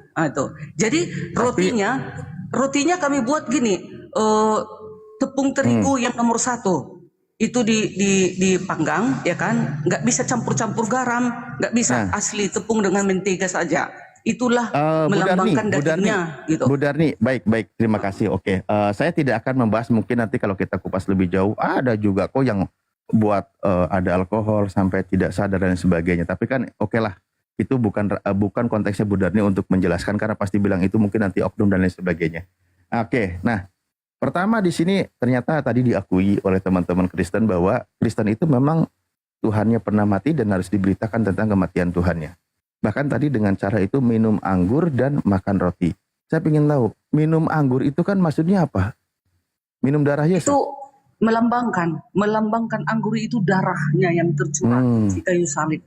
Itu dia. Kan disuruh Yesus. Ada ayat Alkitabnya, peringatilah ini. Jadi kami makanya memperingatinya sesering mungkin.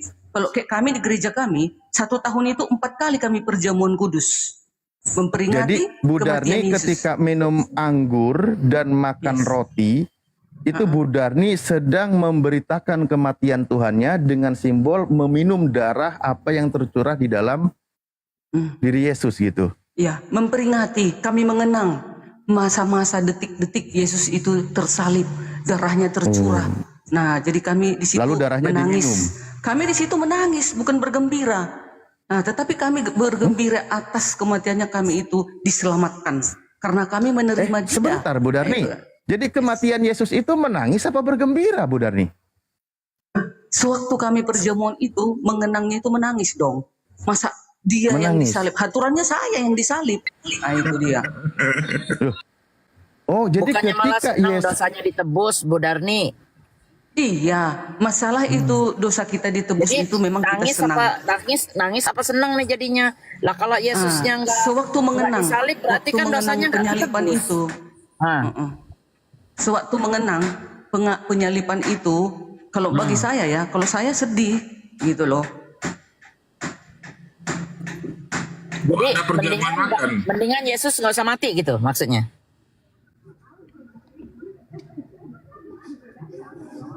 Bu Darni. Ya, lagi mematuk martel jadi bising sebelah. jadi mendingan Yesus nggak usah disalib gitu maksudnya. Bukan. Kan Yesus yang menyuruh Jadi kan peringatilah ini. bingung katanya. kan kayak makan buah si malakama. Enggak bingung. Kami enggak, umat Kristen enggak loh. Ya, jadi kami senang memperingatinya apa itu enggak nih 1 sebenarnya? tahun itu 4 kali. 3 saya bulan tahu. sekali, 3 bulan sekali. Saya tahu, Kami benar. peringatin itu. Tahu Lebih saya. kita Pertanyaan peringati saya lebih bukan sering. itu. Kita Iya, mengenang ngerti. penyaliban Pertanyaan itu. saya bukan itu. Pertanyaan saya tuh sebenarnya dengan kematian Yesus tuh Bu Darni tuh senang apa enggak? Itu loh. Enggak senang sih. Enggak senang. Ya, kita Nah, kalau dia sedih. sedih, saya terima itu sedih, nangis karena Nah, kalau dia nggak mati, lah Bu Darni dosanya masih ada, nggak ditebus. Ya, Gimana tuh? tapi apapun ceritanya tetap itu harus dijalani, harus digenapi. Karena itu nggak jujur Yahweh itu, namanya. Ayat Yahweh jujur itu mau ada menebus tuh kita. Kan sudah dikatakan di dalam kitab Yesaya, Aku adalah Yahweh penebusmu. Kan katanya, Aku adalah Yahweh juru selamatmu. Yahweh itu roh tak kelihatan. Bagaimana dia caranya menebus manusia itu? Diturunkannya dirinya, yaitu firman-Nya, Yesus, agar bisa menebus manusia. Itu Nggak dia, ada saya. itu, nggak ada itu, Bu. Jangan bilang nggak ada, itu iman kami, itu ajaran kami. Kalau iman tuh Kalau jangan kalian dibawa-bawa tak ke percaya ya sini. silakan saja. Bukan nggak percaya lah. Kita nih kan ngebahas ini bukan masalah percaya nggak percaya. Ngebahas ini apa yang ada di Bible, itu yang kita bahas. Jangan ditambah dikurangin, kan nggak boleh begitu. Kan Yesus udah bilang nggak boleh ditambah, nggak boleh dikurang. Tuh. Iya. Itu dia. Ini Bu, dan ada ayatnya ini Bu. Dengar Bu. Yesaya 43 ayat 1. Janganlah takut, sebab aku telah menebus engkau, kata Yahweh. Aku itu siapa? Ya? Aku itu siapa? Yahweh, pencipta Yahweh kan langit bukan dan bumi, Yesus. Yahweh. Bukan Allah seperti kalian, bukan. Sebenarnya Yahweh. Yahwehnya Abraham, Ishak dan Yakub. Kalian kan, aku senang loh. Aku senang sekali dirubah itu Alkitab menjadi Yahweh. Itu Yahweh itu, Yahwehnya Abraham yang kau ibu ya Bu Darni bilang itu menebusnya dengan apa? Dengan korban apa dengan tumbal? Di zaman perjanjian baru dia melalui kurban-kurban binatang, darah binatang, ya. Nah, digenapi di perjanjian baru cukup sekali dengan darah yang suci, yaitu darah Yesus. Tapi itu kan bukan Yesus. Jadi yang kami ngomong, nggak perlu lagi tiap tahun potong kurban, tiap tahun potong kurban, nggak lagi. Tapi kan yang ngomong kan hanya bukannya sekali. Yesus, Bun. Aduh, gimana sih, Bun? Itulah penggenapannya. Aku Tapi sudah kan muak bukan dengan Yesus yang korban-korban ngomong. sajianmu, kan kata Yahweh. Bukan Yesus yang ngomong, Bun. Yang Yesus nggak ngomong begitu. Nggak ada kata-kata Yesus suruh begitu. Gimana sih? Dan ini dia ya, dengar ya. Yesaya 53 ayat 10. Yang saya maunya, Tetapi Tuhan saya berkehendak maunya Yesus yang meremukkan ngomong. dia dengan kesakitan apabila saya ia mau- menyerahkan dirinya sebagai korban penebus Ayo, salah. Bang Arif aja deh. Dia nggak dengerin Ini. saya, suara saya kecil Ini kali ya. Yesaya ini nabi loh, Yesaya ini nabi. Makanya tapi kalian bukan itu Yesus yang ngomong. seluruh umat Saya manusia maunya yang seharusnya tulisan merah aja, yang Oke, tulisan merah. baik. Saya izin kembali ya. Iya, tadi kalau masalah poinnya, Kristen mengakui memang Tuhannya pernah mati di hari Jumat, dan itu harus diberitakan kematiannya dan dirayakan gitu kan ya. Memang dalam posisi dilema antara bahagia dengan sedih. Tidak ada jawaban yang tegas. Kalau dia mengatakan bahagia, maka Bu Darni tertawa di atas penderitaan orang lain. Kalau Ya. dia mengatakan bersedih, ya gimana mau bersedih, Dosanya orang nggak dosanya ditebus kan gitu. Itu pertanyaan Nah, itu saya kayak memang, makan buah si malakama, Ustadz Alif. memang agak ribetnya selama kita berdiskusi, tapi kembali lagi apalagi dengan cara perayaan pemberitaan kematian Tuhannya dengan cara minum anggur. Anggur itu kan identik minuman yang mahal gitu kan. Wah, momentum yang sangat Kalau party di sini begitu tuh pesta. seperti itu Bu Darni, oke? Ikan Bang Alif, kami di gereja perjamuan itu Ya. nggak boleh masuk ke dalam gereja itu anggur alkohol, nggak bisa. Enggak, Haram iya dong. nanti kalau bahas ke situ Bu Darni, itu kan ada beberapa versi gereja yang menyediakan caranya. Saya bilang saya tidak Tapi akan ini lebih kebenaran, dalam. ini yang kebenaran. Tentu ada dong di antara itu Ya kebenaran udah, yang sejati. ada nggak yang sampai minuman mabuk-mabuk gitu?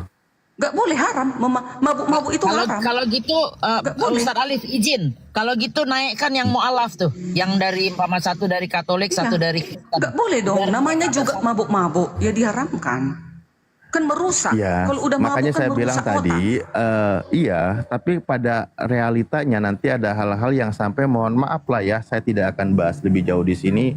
Nanti, saya tidak mengakui itu. Bu Darni kan mengakui bahwa memang dia memegang hukum Torah, katanya kan tidak boleh kan, makan babi aja nggak boleh. Oke lah, kembali saya tidak mau membahas tentang oknum-oknumnya. Nah, kepada ayat-ayat tadi, contoh mungkin yang Tuhan berfirman di dalam kitab Yesaya, saya coba mengutip Bu Darni.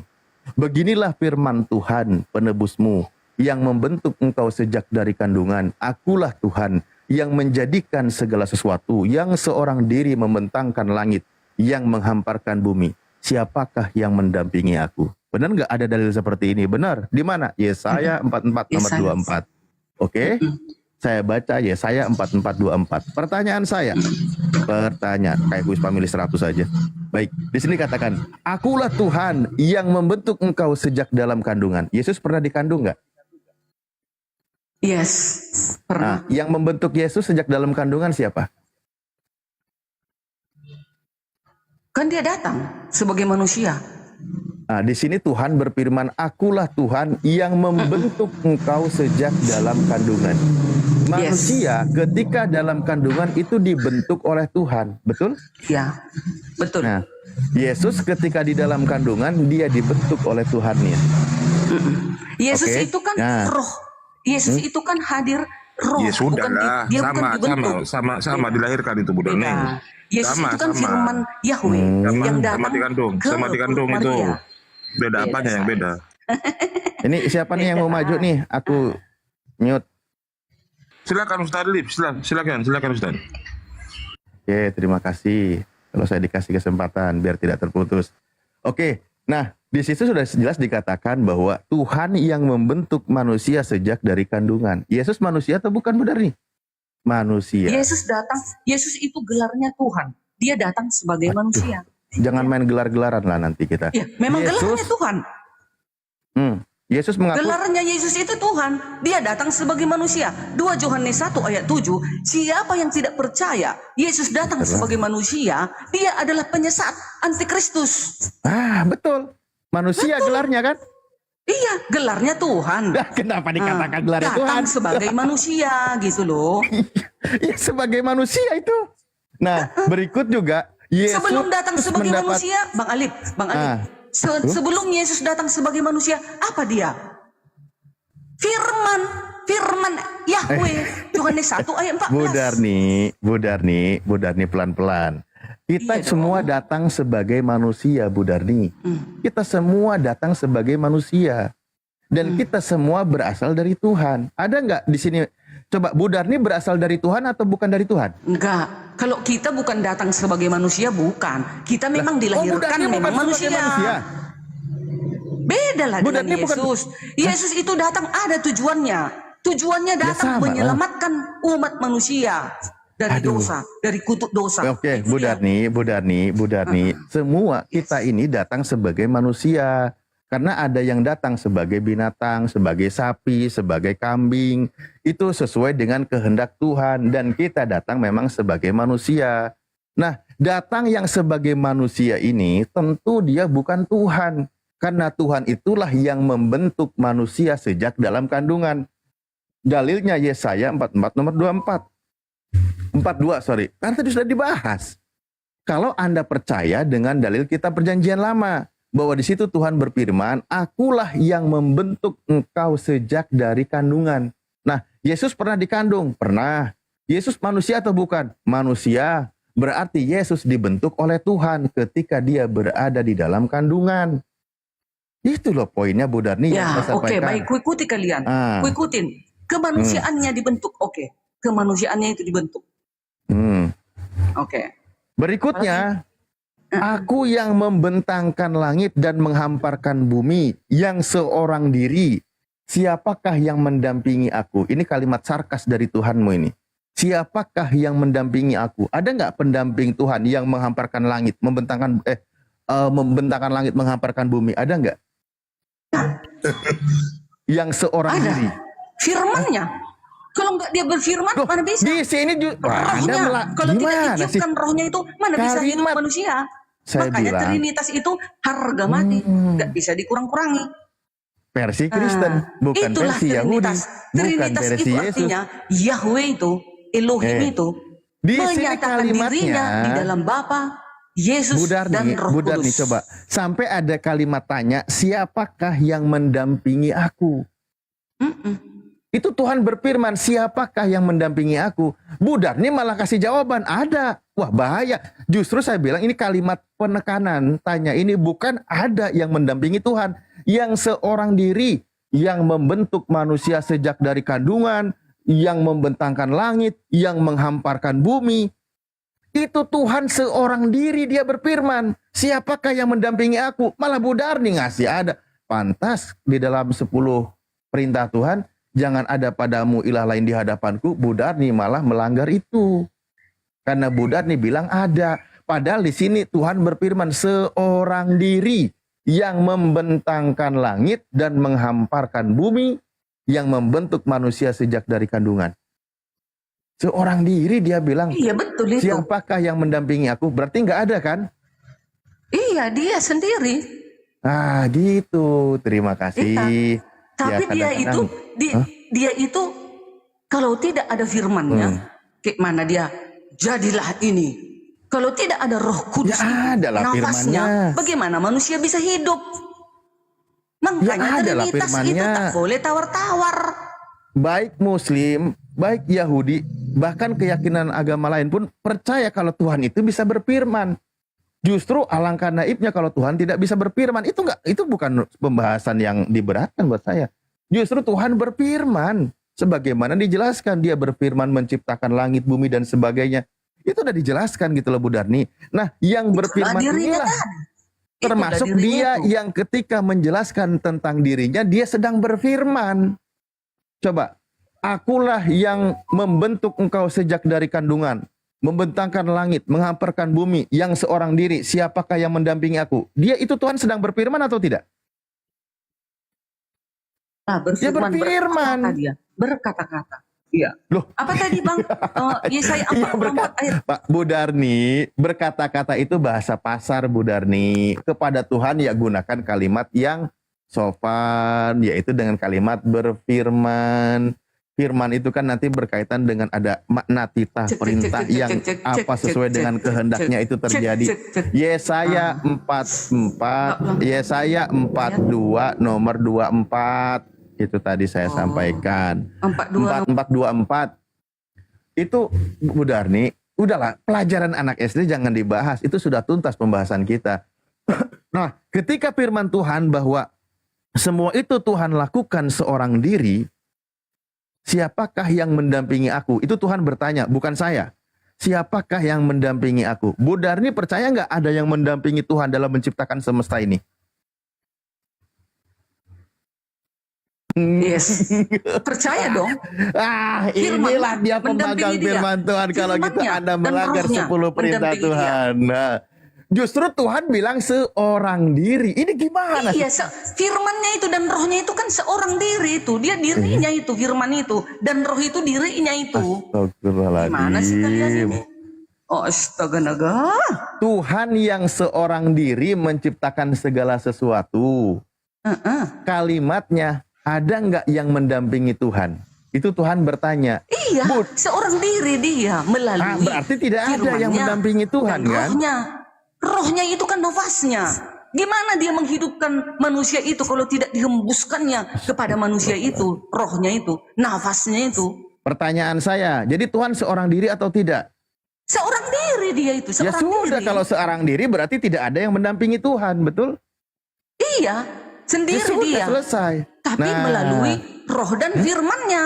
Nah, itu dia. Iya, seorang diri dengan cara berfirman Tuhan itu. Dan rohnya. Kan itu. Nah, itu. Betul itu, betul. Lah iya, Tuhan berfirman. Udah selesai yang seorang diri itu. Nah gitu. Nah sekarang ada nggak Tuhan lain selain yang seorang diri itu di abad kedua, di abad pertama? Tak ada lagi Tuhan lain selain Yahweh. Alhamdulillah. Kecuali dia menyatakan diri. Kecuali dia menyatakan dirinya melalui Yesus, firmannya datang, yaitu Yesus turun ke bumi. Oke, pelan-pelan Dia juga sekali. itu, nggak ada orang lain itu, nggak ada Allah lain itu, nggak ada itu Yahweh tetap Tuhan satu. lain. Nggak ada tiga. Ya, baik. Gitu, Terima kasih Bu Darni. Pelan-pelan, alhamdulillah. Kadang-kadang kalau teman-teman Advent, kalau baca kitab Perjanjian Lama itu agak-agak bagus sih dalam hal pemahaman ketuhanannya. Dia ke prinsip monoteisnya itu ada. Nah, di sini sudah dipahami memang Tuhan seorang diri, tidak ada yang mendampinginya. Maka Yesus itu kan sesosok manusia, kan gitu ya. Sesosok manusia yang lahir di abad pertama keluar dari rahim Maria. Maka Yesus itu kan sosok lain daripada Sang Pencipta alam semesta yang seorang diri menciptakan segala sesuatu, kan gitu Bu Darni. Maka di sini lain salah. Kalau sosok lain udah dua Yahweh. Tadi udah Yesus ini dirinya Yahweh, firmannya Yahweh turun ke bumi. Bukan ada Elohim yang lain, bukan ada Yahweh yang lain, tidak. Tetap Yesus itu adalah dirinya Elohim itu, firmannya Elohim itu yang menjadi manusia sesuai dengan dalil Yohanes 1 ayat 14. Error lagi nih. Iya dong. Pelan-pelan. Bukan tiga Yahweh kami, tidak. Satunya. Dia menyatakan diri, Yahweh kami ini menyatakan diri melalui firman. Bu Darni, aku pelan-pelan Bu Darni. Sedikit-sedikit kita bicaranya Bu Darni. Bu Darni, ini kan kita konteksnya komunikasi dengan baik. Yang berfirman di dalam kitab Yesaya itu tadi Sang Bapa atau bukan? Dong, Sang Bapa lah. Sang Bapa. Sang Bapa berfirman, seorang diri dia menciptakan segala sesuatu. Dan dia menciptakan dengan berfirman, kan gitu? Iya. Oke, nah sekarang di abad pertama tiba-tiba ada sang anak ini juga Tuhan. Berarti di abad sang anak ini juga Tuhan, bukan begitu. Di abad perjanjian baru, di abad pertama, Yesus ini ada tetap juga Elohim itu. Karena Yesus ini adalah firman Elohim, nggak ada beda. Sebelumnya pribadi Yesus ada nggak di zaman perjanjian lama? Ada, firman dia belum menjadi manusia. Lah firman itu kan tadi perkataan Tuhan. Yes, Yesus ini memang dirinya Elohim itu. Gitu dia. Jadi di abad pertama perkataan Tuhan itu sudah jadi manusia. Yesus ini firman Elohim. Gimana sih bilangkannya? Gimana jadi bingung sendiri Bu Darni. Nah, di abad pertama itu kan Yesus belum ada, kan gitu. Yang ada cuma Sudah ada Yesus di Bukankah abad Yesus pertama. bukankah Yesus sebelum abad pertama di perjanjian lama kitab Yesaya tadi kan Tuhan seorang diri. Berarti kan Yesus belum ada. Yesus itu kan ya, tunggu dulu. Yahweh ini kan firman itu berbicara dia di perjanjian lama, belum menjadi manusia, masih satu dia menyatu. Awalnya Yesus ini kan bersama-sama dengan Yahweh itu. Lalu di abad pertama firman itu menjadi manusia. Yang bernama Yesus. Nah, berarti di abad pertama Tuhannya nambah satu. Bukan nambah. Loh, dia yang menjadi manusia, firmannya Elohim itu, firman Yahweh turun ke bumi jadi manusia. Kita buktikan. Tunggu dulu, kalau Yahweh turun kan nggak bisa dihampiri Bang Alif. Dia nggak bisa kelihatan, dia tidak bisa kita hampiri. Manusia tak bisa untuk menghampirinya. Makanya dia kalau mengutus Yesus kan bisa dirinya, dihampiri. yaitu firmannya menjadi manusia turun ke bumi. Mudah nih pelan-pelan. Gitu. Tadi sebelum masa perjanjian baru ada Bapa itu kan ada firmannya, ada rohnya. Yang seorang diri semua itu satu pribadi. Nah, lalu di abad pertama firmannya itu menjadi manusia. Kan gitu. Nah, pribadinya nampak. Dia lahir dari rahim Maria. Nah, baik. Setelah firman itu jadi manusia, di dalam diri Bapa masih ada nggak sang firman? Loh, firman itu mana bisa hilang? Nah, ada nggak dalam diri Yesus sang firman? Udah pasti dong. Nambah satu nggak itu? Nggak nambah. Loh, kan tadi katanya firman jadi manusia. Kan kata Yesus, firman dalam diri Bapa. Coba Bu Darni, firman dalam diri Bapa menjadi manusia. Tapi Bu Darni yakini juga dalam diri Bapa tetap firmannya masih ada. Berarti kan nambah satu toh? Nah, contoh begini. Firman sudah menjadi manusia turun ke bumi. Apakah ada Yahweh di sorga? Kan gitu sekarang. Ada dong. Ya, dia mana bisa turun ke bumi? Yahweh itu nggak bisa turun ke bumi, nggak sanggup manusia untuk melihat wajah Yahweh itu. Maka dia mengutus dirinya. Itulah firmannya turun ke bumi. Gitu biarin aja Pak Arif yang gede, nggak apa-apa. Loh, iya, coba Bu Darni ini tadi di awal bahas kitab Yesaya perjanjian lama, saya udah senang tuh Bu Darni, itu lurus bener. Tuhan itu katanya seorang diri yang memang hanya di sini saya beda keyakinannya, ada firmannya, ada rohnya gitu kan. Itu oke, itu pandangan Bu Darni. Ada firmannya, ada rohnya yang Tuhan seorang diri ini. Nah, ada firmannya ini, yang firmannya ini di abad pertama menjadi manusia. Tapi Bu Darni mengimani juga bahwa karena firman juga pribadi Tuhan katanya. Nah, yang menjadi manusia tapi tetap ada. Yang seorang diri itu firmannya tetap ada. Berarti kan nambah jadinya kan? Bener nggak? Jadi nambah. ada Bapa, ya kan? Ada roh, ada firman satu pada diri Bapa, ada firman kedua dalam diri Yesus.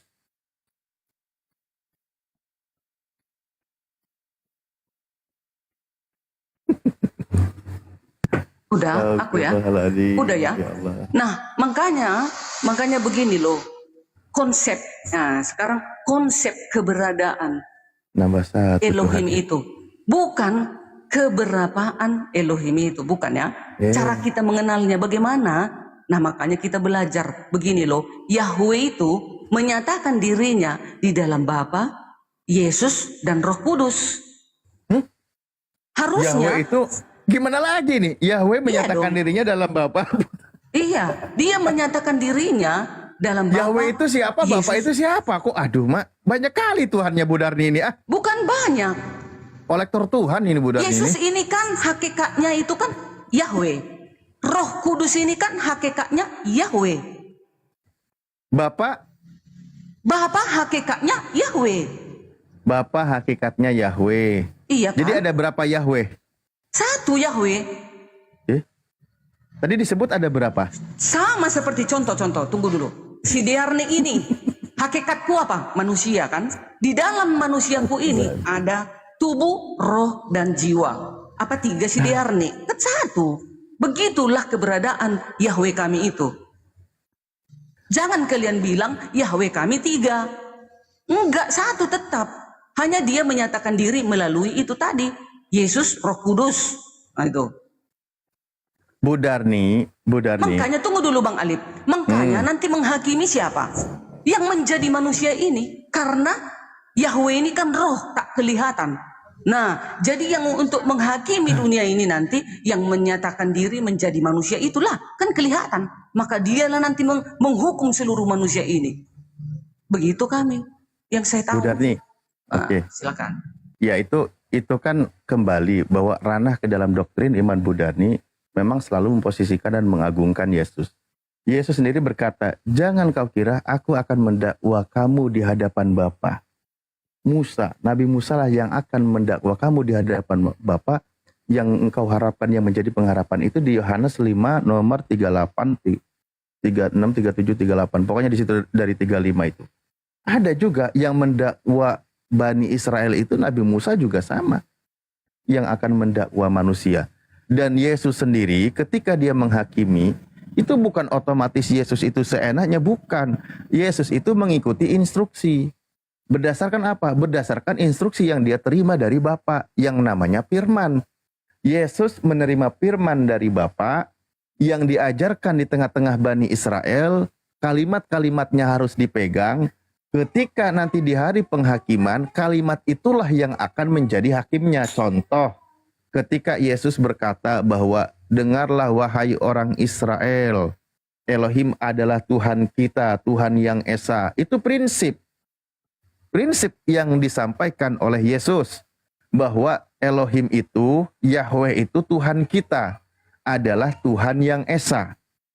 Nah, kalimat seperti itu yang sudah diucapkan oleh Yesus, itulah yang akan menjadi barometer hakimnya di akhir zaman. Itu maksud Yesus. Bacalah Yohanes 12 dari 48.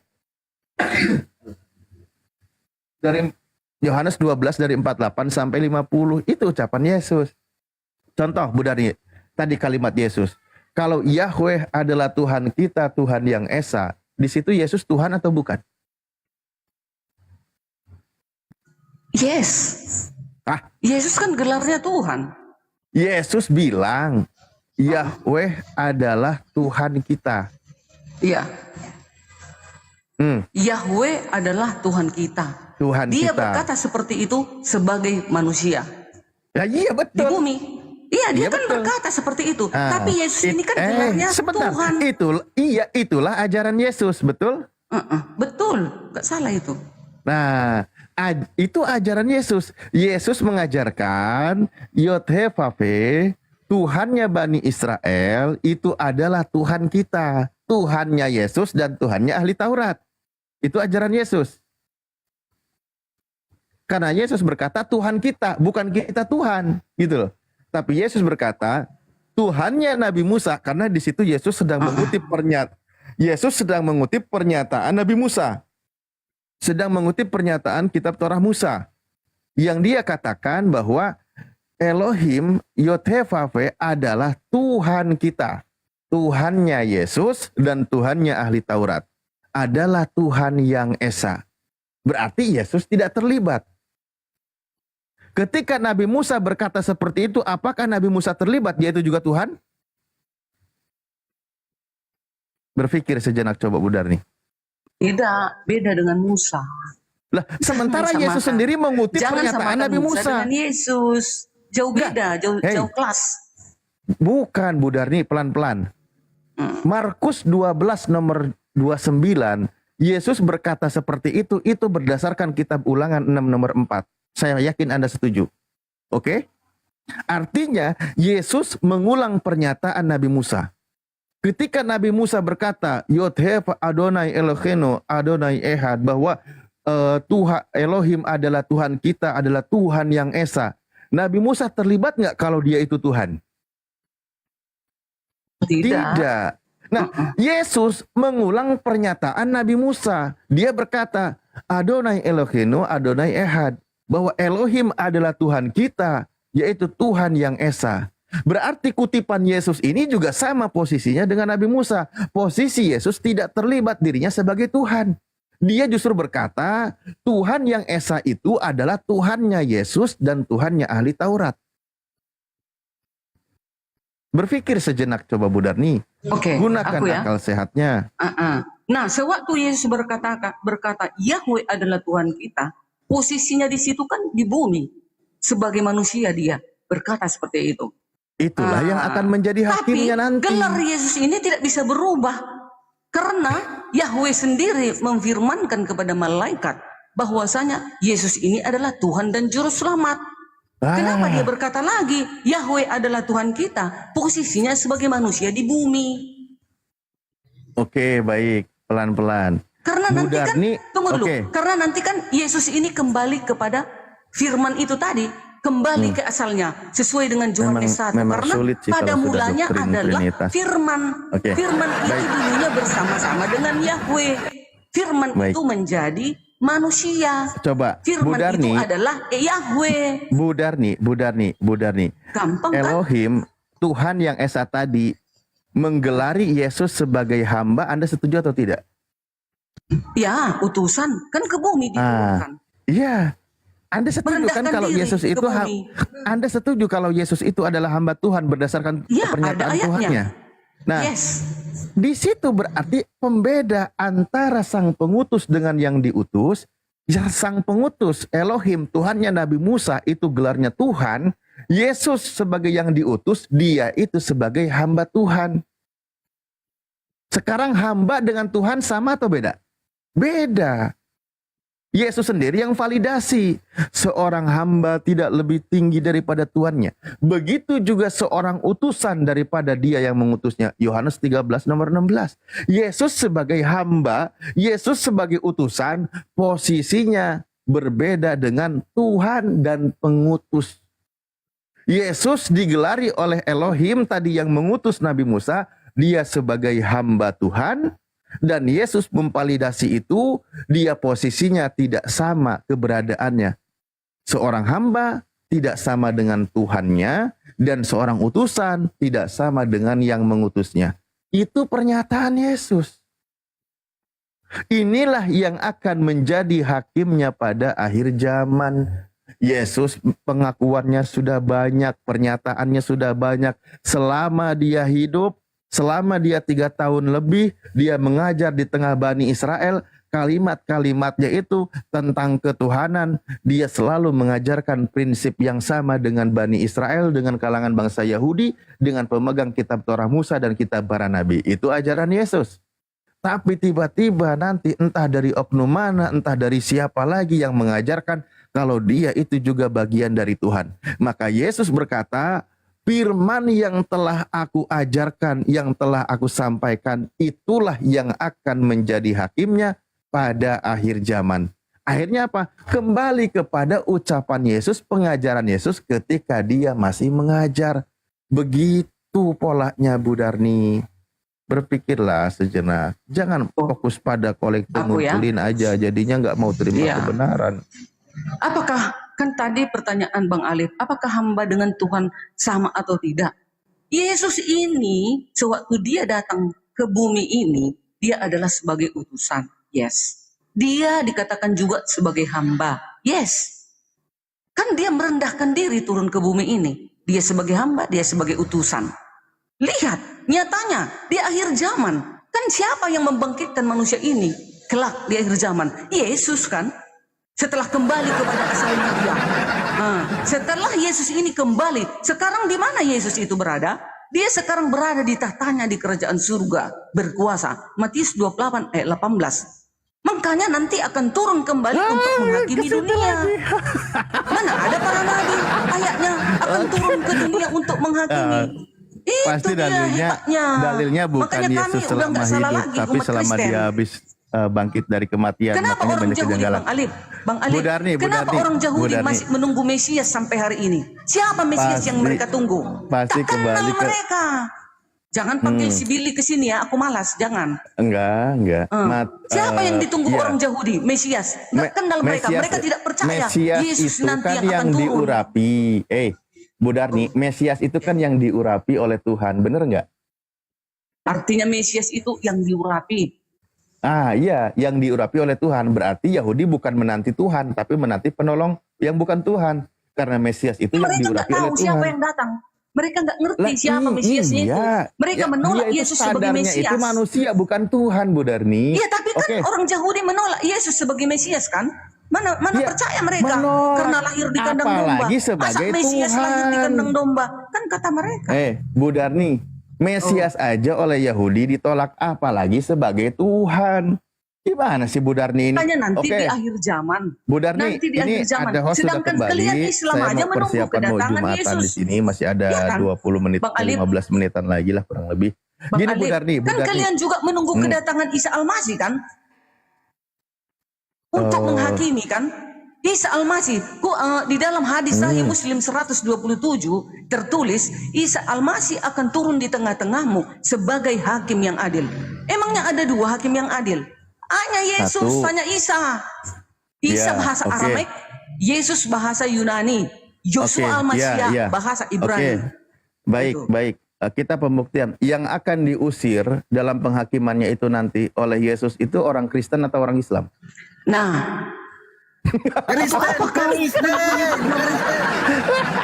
Tuhan katanya. Kan ada orang Kristen menyebut Tuhan, tetapi melanggar perintah-perintahnya. Enyanglah kau itu, tapi nggak semuanya. Itulah. Ayo Siapa kita itu? baca. Kalian Siapa kan? itu? Salah lagi kalian mengartikan ini. Matius Loh, kok 7 salah? ayat dengar. Ayo kita bahas ini. Ini lagi pelan-pelan. makanya kalian salah. Bayangkan coba baca itu, pelan-pelan. Yesus bisa mengusir manusia, berarti dia Tuhan dong. Masa kalian nggak ngerti sampai di situ?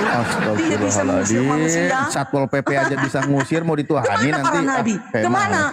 Kemana Musa? Kemana Abraham? Kemana Muhammad? Kemana Salomo? Para nabi yang terdahulu. Kenapa hanya Yesus yang bisa mengusir manusia itu? Karena dia Tuhan. Ya siapa yang kalian diusir? nggak ngertos? Cepetan baca. Matius 7. Aduh, capek deh. Gak apa-apa lah. Sampai Yesus datang, tetap disebarkan. Masuk perangkap sendiri. Matius 7 ayat 15 ayat 21 ya biar cepat. Bukan setiap orang yang berseru, bukan setiap orang yang berseru kepadaku, Tuhan akan masuk ke dalam kerajaan surga, melainkan dia yang melakukan kehendak Bapakku yang di surga. Apa itu kehendak Bapaknya? Apa itu kehendak Elohim, Yahweh? Menuruti perintah-perintahnya, 10 hukum. Siapa yang mematuhi itu, itulah nanti aku bawa ke surga. Itu kata Yesus. Makanya dia nanti akan datang menjemput manusia yang melakukan 10 hukum ini. Memang hanya itu perintah Tuhan, yang lain enggak? Yang melakukan kebaikan itu perintah Tuhan. Saya 5 menit lagi nih nanggung host bentar Lanjut. Tapi kalau membunuh, 5 menit. berzina, bercabul, menghancuri orang, membuat Melainkan orang kehendak menderita, Bapakku yang memenggal di kepala surga. orang, mencongkel mata orang seperti sekarang yang di Kamboja. Udah? Lah, Kamboja, itu Bu Thailand, Darni, Filipina. Bu Ini Darni, tunggu dulu. Bu Aku Darni, kesempatan sebentar. perintah 700 tunggu. 800 penonton ini. Aku mau menyarankan kepada kalian semua, kalau ada anak-anak kalian mau bekerja ke Kamboja, Filipina, tolong kalian jangan terima. Walaupun gajinya 20 juta, 30 juta, ke Australia memetik buah 30 juta, 20 juta. Tolong jangan dengarkan. Ginjalmu akan diambil, dipotong tanpa bius. Aku mau mengundangkan ya. 800 penonton. Mana tahu di antaranya ada saudara-saudara kita, ya, yang miskin, yang mau bekerja. Kadang sekarang ini teman-teman, di lingkungan kita ini, sesama kita Indonesia. Contohnya kemana-mana. Udah Jangan dulu, pesannya jangan diterima. Enggak kesempatan loh. Ini Jangan jadi kesempatan. curhat. Ustaz Talib. Jangan Ibu jadi Darni, curhat. Udah. Ibu Darni mau Jumatan Ustaz Talib. Kasih kesempatan dulu Ustaz Talib. Bentar, silakan. saya tadi Enggak loh, udah sedih 3 aku menit loh. lagi. Sedih aku, Bang Iya, Bu Alif, Darni. mendengar berita ini sekarang ini. Apalagi Yesus dipatahkan kakinya, ditumbak perutnya sampai terburai kan gitu ya. itu ditampar wajahnya, samalah sedihnya. Makanya aku nggak berani Iya, itu tapi kan endingnya kan mengimani Yesus itu. hidup. Dia kan sekarang di surga berkuasa. Itu sekarang Endingnya endingnya Yesus yang hidup. perlu. Dia Ya, kan nggak mati selamanya di dalam tanah. Prosesnya itu loh Nggak mengerikan dan apa-apa, nama itu menyedihkan, kan harus dilalui memilukan. agar tergenapi. Anda sendiri Namanya sama dia Yesus menggenapi. malah nggak apa-apa. Genapi, itu kan untuk digenapi loh. Berarti Anda setuju kalau gitu Yesus disiksa, dihina, direndahkan, dikutuk? Bukan setuju, tapi itu harus digenapi. Gimana sih? Lah iya, berarti Anda setuju kan? Bukan dibilang Anda setuju. Siapa mau? Jangankan Yesus. Sedangkan manusia itu tadi aja orang Kamboja tak ku kenal aja disiksa aja aku sedih. Menangis aku asal melihat video-video Apalagi mereka. Yesus. Apalagi Yesus. Apalagi Yesus. Itu. Kan gitu, apalagi Iya Yesus. Makanya selayaknya Yesus itu tidak disiksa seperti itu, betul? Karena itu sudah harus digenapi. Iya, selayaknya Yesus tidak Saksinya disiksa juga seperti banyak itu. loh. Para sejarawan, Aduh. 6 para sejarawan di luar kekristenan mengakui Yesus disalib. Banyak contohnya nanti Ya kalau udah, masalah seperti kalau itu ada yang banyak. sudah mengakui Yesus disalib, kenapa lagi kita ragu? Banyak. Makam keluarga Yesus juga ada sama bininya sama anaknya. Ayo, mau diakui juga? Bener. Yesus tak ada kawin. Sejarawan dikebuan. Aduh, Yesus terangkat ke surga, disaksikan oleh para murid-muridnya. Mana Ya ada itu dalil? sampai makamnya ada, bininya ada, Mana ada? Mana anaknya ada. coba di mana?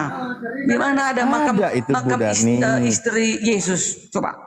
Assalamualaikum Ada, itu warahmatullahi ilmuwan. wabarakatuh. Waalaikumsalam warahmatullahi wabarakatuh. Ada itu ilmuwan Bu Darni. Makanya bagaimana jangan kabar, ke Bu sejarawan lagi patokannya, ke ayat aja. Entar dulu Bahkan Bang itu Peta tadi itu Bang Peta ya. Sebentar ya, Begitu. aku mau mengasih apa dulu uang sama ada orang membutuli pipa airku sebentar ya. Kalau ada orang Kristen kalian naikkan. Kalau nanti Bang Juma mau naik, aku turunkan. Aku nggak mau berantem sama Bang Juma. Udah ya. Majang. Kalau kalian Enggak. kuhabisi. Kalau kalian kutombak, kuhantam kalian. Kalau Bang Juma jangan ya. Enggak, Bang Zuma enak diskusi sama Bu Darni, panjang, seru kita dengar. Gitu loh. Nggak, masalahnya kenapa nggak mau Bang Pandi? Karena Ibu Darni sudah ketemu dengan Gurunda. Oh gitu. Begitu kan? Siap. Ustadz Alif izin monitor, mungkin Jumatan dulu Ustadz. Aku Parkun, ya Siap, aku udah siap-siap izin mau Jumatan di sini hampir paling sejam. Makasih semuanya. Siap Ustadz. Makasih Bu Oke, Darni. Pak Ketua. Bu Darni. Halo Bu Darni.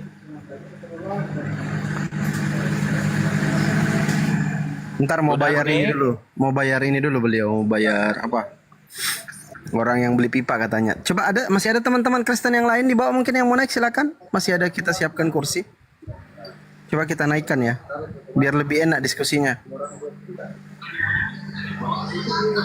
Oke, Bang Isma, Kristen atau Muslim, Bang? Bang Lodon? Ada yang Kristen yang naik berdua ini? Oke, biar cepat ya Bang Isma, saya turunkan, Lodon saya turunkan. Yang Kristen naik, yang Muslim standby di bawah. Izin, kasih kesempatan teman-teman Kristen. Bang Peta sama saya sudah selesai ininya, jadwal sholat di Sulawesi, daerah Sulawesi. Nah inilah Bang Peta ngobrol-ngobrol dong sama ini, sama Abigail. Cocok kali kayaknya Bang Peta ini sama orang ini. Bang Peta. Ya. Ya ini ada Abigail ini, tapi nggak tahu kayak mana dia naik nggak tidak ini. Ada. Ibu Darni kalau sudah monitor nanti masuk aja ya Ibu Darni ya, biar ku luruskan. Udah selesai. Keren. Halo. Selamat siang Ibu Darni. Selamat siang. Menjelang Lama sore. sekali. Belum. Selama sekali nih baru saya dengar suaranya Ibu Darni. Rindu, kangen gitu dengan suaranya Ibu Darni. Aduh, iyalah. Oke lah. Kenapa udah keluar ini yang tadi si Abigail? Kalau Ibu Darni itu nggak mau berdiskusi sama Bang Suma, Gurunda, karena udah ketemu. Betul kan Bu Darni? Satu iya sih. Bayangkan Gurunda itu mendatangi rumahnya Bu Darni loh. Satu kehormatan loh. Salah kalian. Bukan khusus Bang Juma bukan khusus mendatangi. Dia itu di prank si siapa? Si adik itu. Di prank dia. Bukan khusus mendatangi Bu Darni, bukan. Di prank si adik itu mah siapa namanya? istilah Udah lupa. doang gitu kan.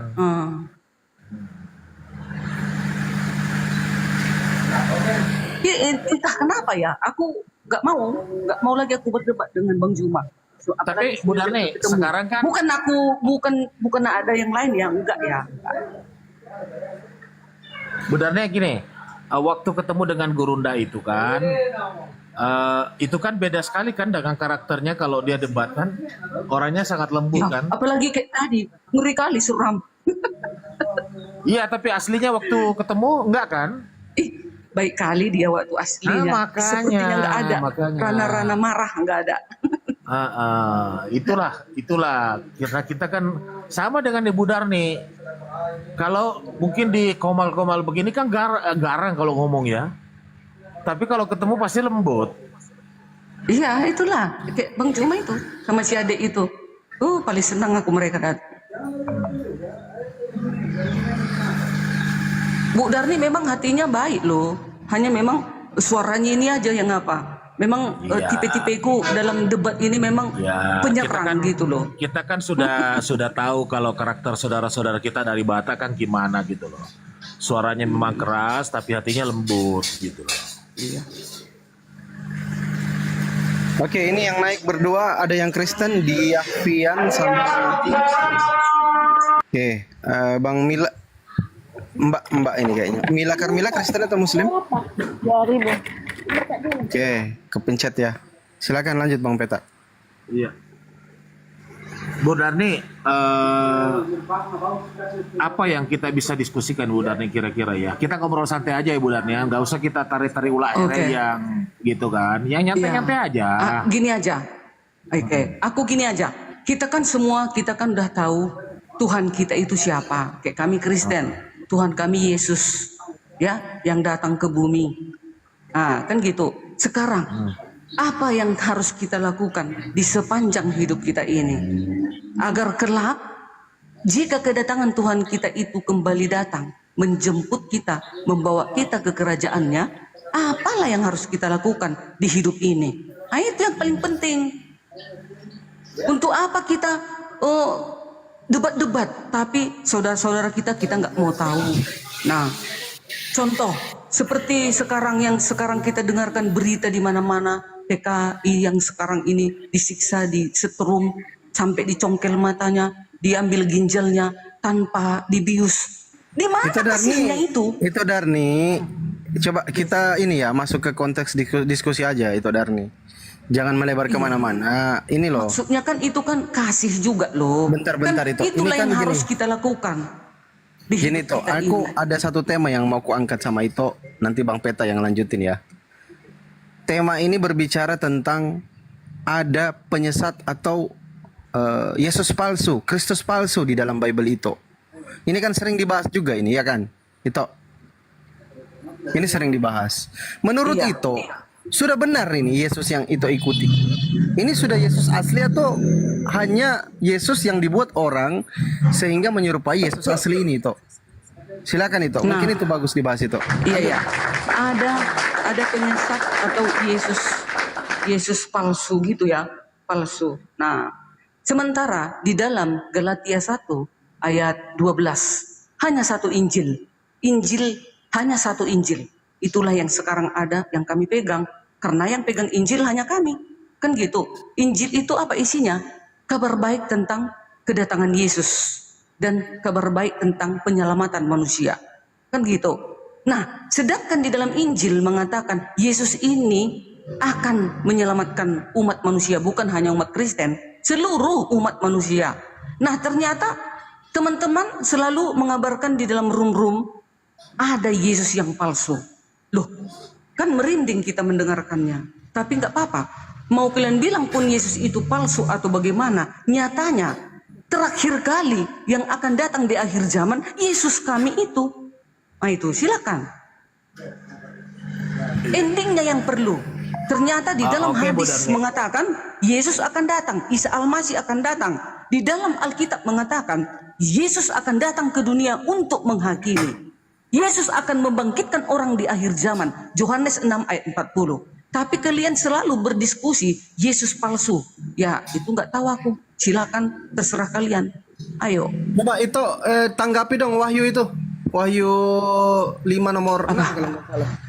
Wahyu Itu palsu atau yang belum Jumatan, kawan-kawan dari Jakarta dan sekitarnya silakan Jumatan. Daerah Sulawesi ini Bang, teman-teman yang dibawa itu sudah selesai Jumatannya. Sulawesi Tenggara, Sulawesi Utara, Sulawesi Selatan, Gorontalo, Manado dan sekitarnya itu sudah selesai Jumatan. Di sini sudah jam 1.04. Yang belum Jumatan, silakan laksanakan sholat Jumat. Silakan teman-teman yang yang dari daerah WIB waktu Indonesia Barat, silakan. Di Medan belum, Papua sudah, Sulawesi sudah, Ternate sudah, silakan yang belum ya. Nah di Wahyu 5 nomor 6 ini itu, aku melihat di tengah-tengah tahta yang dan keempat makhluk itu dan di tengah-tengah tua-tua itu berdiri seekor anak domba seperti telah disembelih bertanduk 7 bermata 7. Itulah ketujuh roh Allah yang diutus ke seluruh bumi. Ini menurut itu siapa nih? Yesus atau siapa itu? Silakan.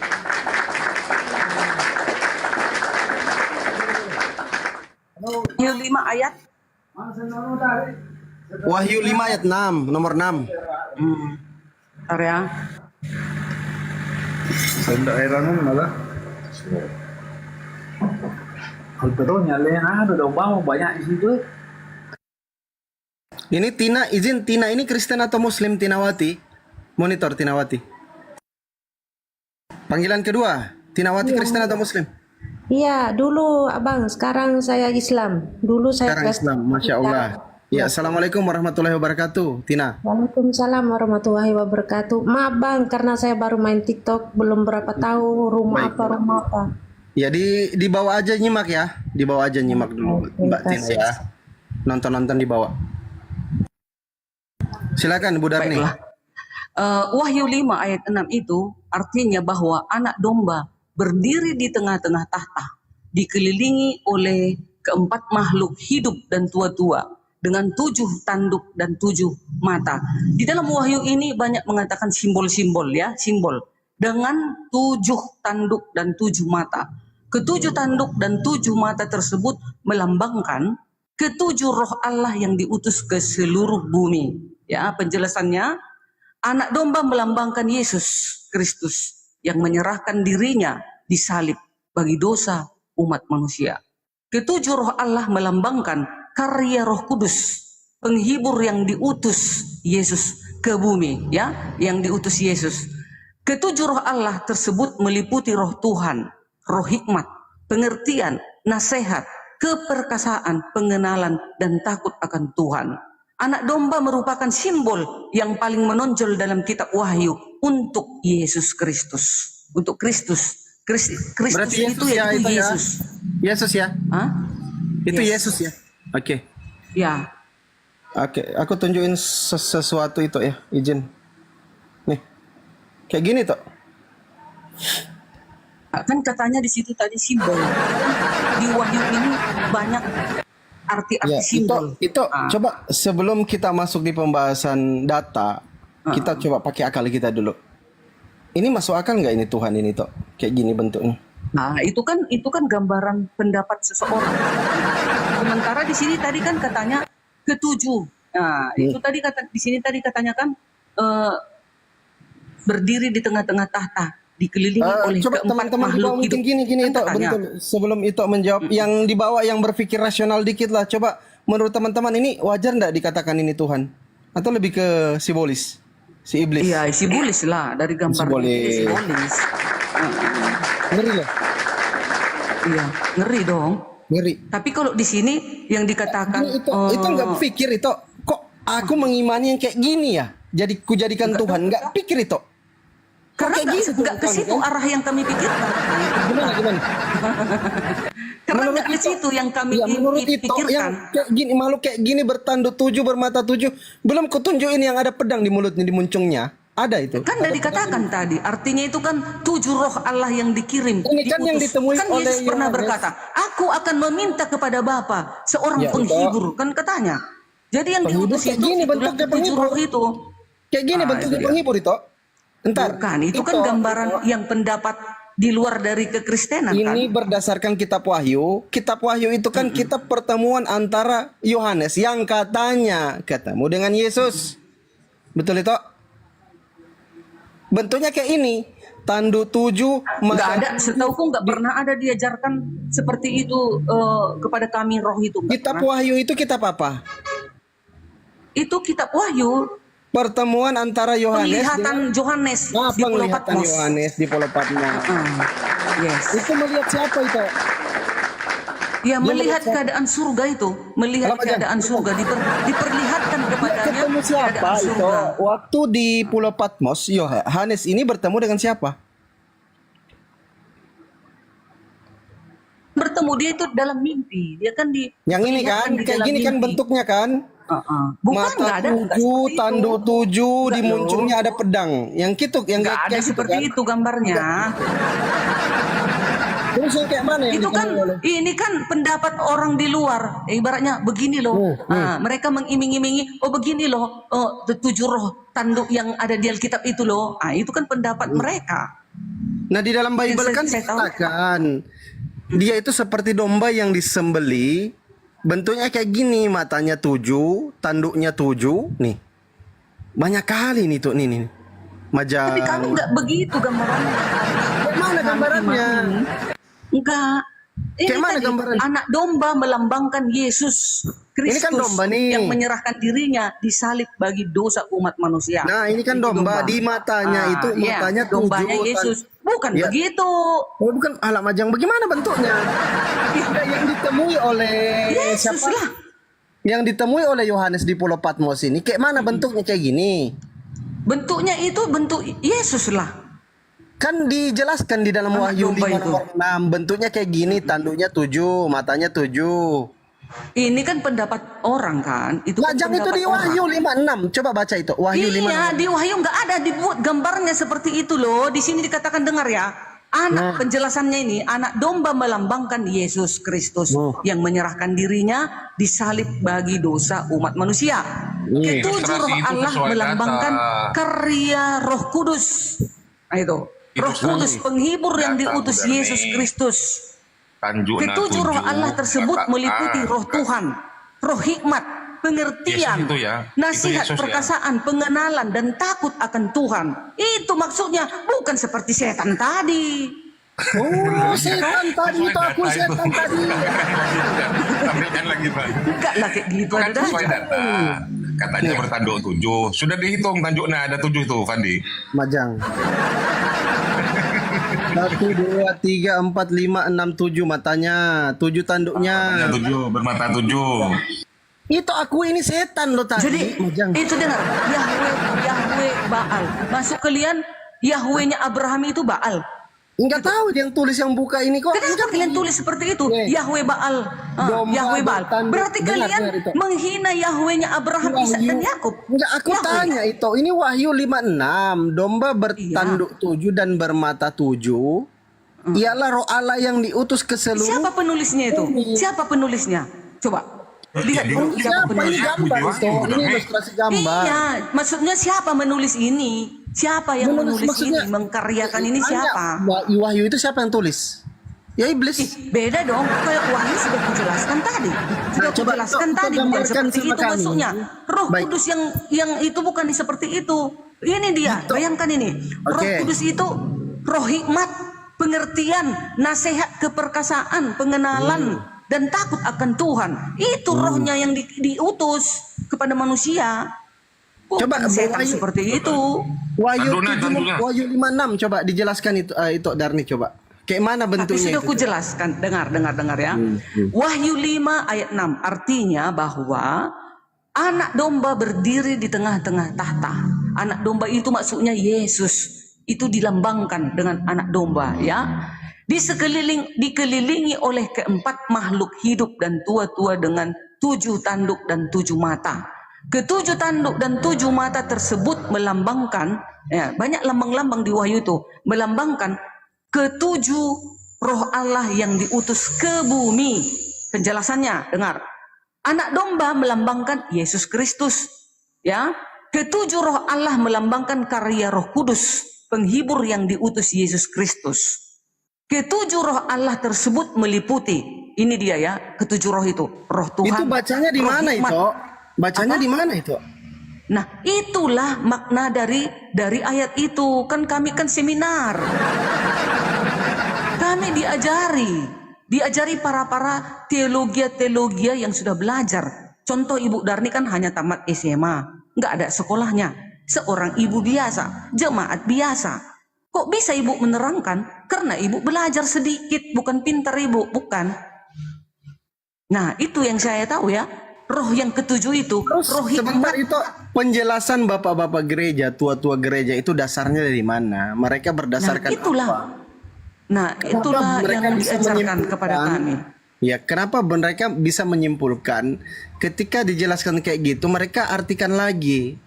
Itu siapa yang ngajarin mereka? Siapa yang berikan? Saya mau tanya, siapa yang mengajari kalian menggambarkan seperti itu Wahyu 5 ayat 6 itu?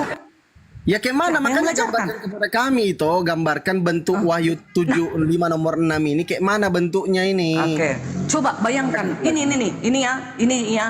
Coba bayangkan begini toh. Ketujuh roh Allah itu melambangkan, ini dia ya, Roh Kudus, karya Roh Kudus. Itulah yang diutus ke bumi. Roh hikmat meliputi roh Tuhan, roh hikmat, pengertian, nasihat, keperkasaan, pengenalan, dan takut akan Tuhan. Itulah ketujuh roh itu diutus kepada manusia. Bukan roh seperti binatang iblis tadi. Yang ditemui oleh Yohanes itu di Pulau Patmos itu. Yang itu kayak mana bentuknya, gambarnya? Mungkin ada itu bisa tunjukin. Enggak, gambarannya seperti itu. Yang mana? Ya, yang tadi yang kutunjukin ini. Bukan ibaratnya menjelma seperti ini, bukan begitu gambarannya. Tapi itu adalah lambang, ya, bukan seperti lambang, itu. bukan kayak gini ya, bukan. Enggak, salah itu. Majang. Jadi kayak mana? Kalau seperti itu udah kutinggalkan lah ajaranku ini. Enggak lah. Ya mestinya itu berpikir. Oh, enggak dong. Di sini sudah jelas dikatakan ketujuh itu adalah roh Allah, meliputi roh Tuhan, roh hikmat, pengertian, nasihat, keperkasaan, pengenalan, dan takut akan Tuhan. Gak mungkin seperti itu lambangnya. Terus gambarnya gimana? Kan ada penjelasannya tuh di dalam Wahyu 5 nomor 6 tadi. Nah, kita kan sebagai manusia ini punya otak, punya akal, ya kan? Iya. Nah, kita deskripsikan kayak mana itu. Maka aku melihat di tengah-tengah tahta dan keempat makhluk itu, dan di tengah-tengah tua-tua itu berdiri seekor anak domba seperti telah disembelih, bertanduk 7, bermata 7. Itulah ketujuh roh Allah yang diutus ke seluruh bumi. 7 tanduk 7, mata 7. Aku mau gambarkan pakai kertas itu, pakai pulpen, mau? Nah, ini yang dikatakan sama Bang Zuma sering, bahwa ini adalah Yesus palsu, Mesias palsu, Kristus palsu. Enggak apa-apa, kalaupun pendapat kalian mengatakan itu adalah karena Mesias gini, palsu, endingnya Yesus turun menghakimi dunia. No comment. Buktinya Yesus akan datang menghakimi dunia. 2 ayat mengatakan, 2 buku menulis, hadis sahih Muslim 127, Yohanes 9 ayat 39. Yesus akan datang di tengah-tengahmu untuk menghakimi dunia. Tapi Bu Darni, itu yang Ibu Darni katakan, itu datang nanti itu tuh menghakimi orang-orang yang mengatasnamakan Yesus bermujizat. Itu yang dihakimi. Kan ada ayat jadi dalam Bible-nya Ibu Darni yang mengatakan salah. Yang dihakimi itu kok salah? Yang tidak melakukan kehendak Bapa. Apa itu kehendaknya? Kehendak 10 Bapa itu hukum. apa? Dia berzina, dia mencuri, dia membunuh, dia tidak menguduskan hari Sabat, dia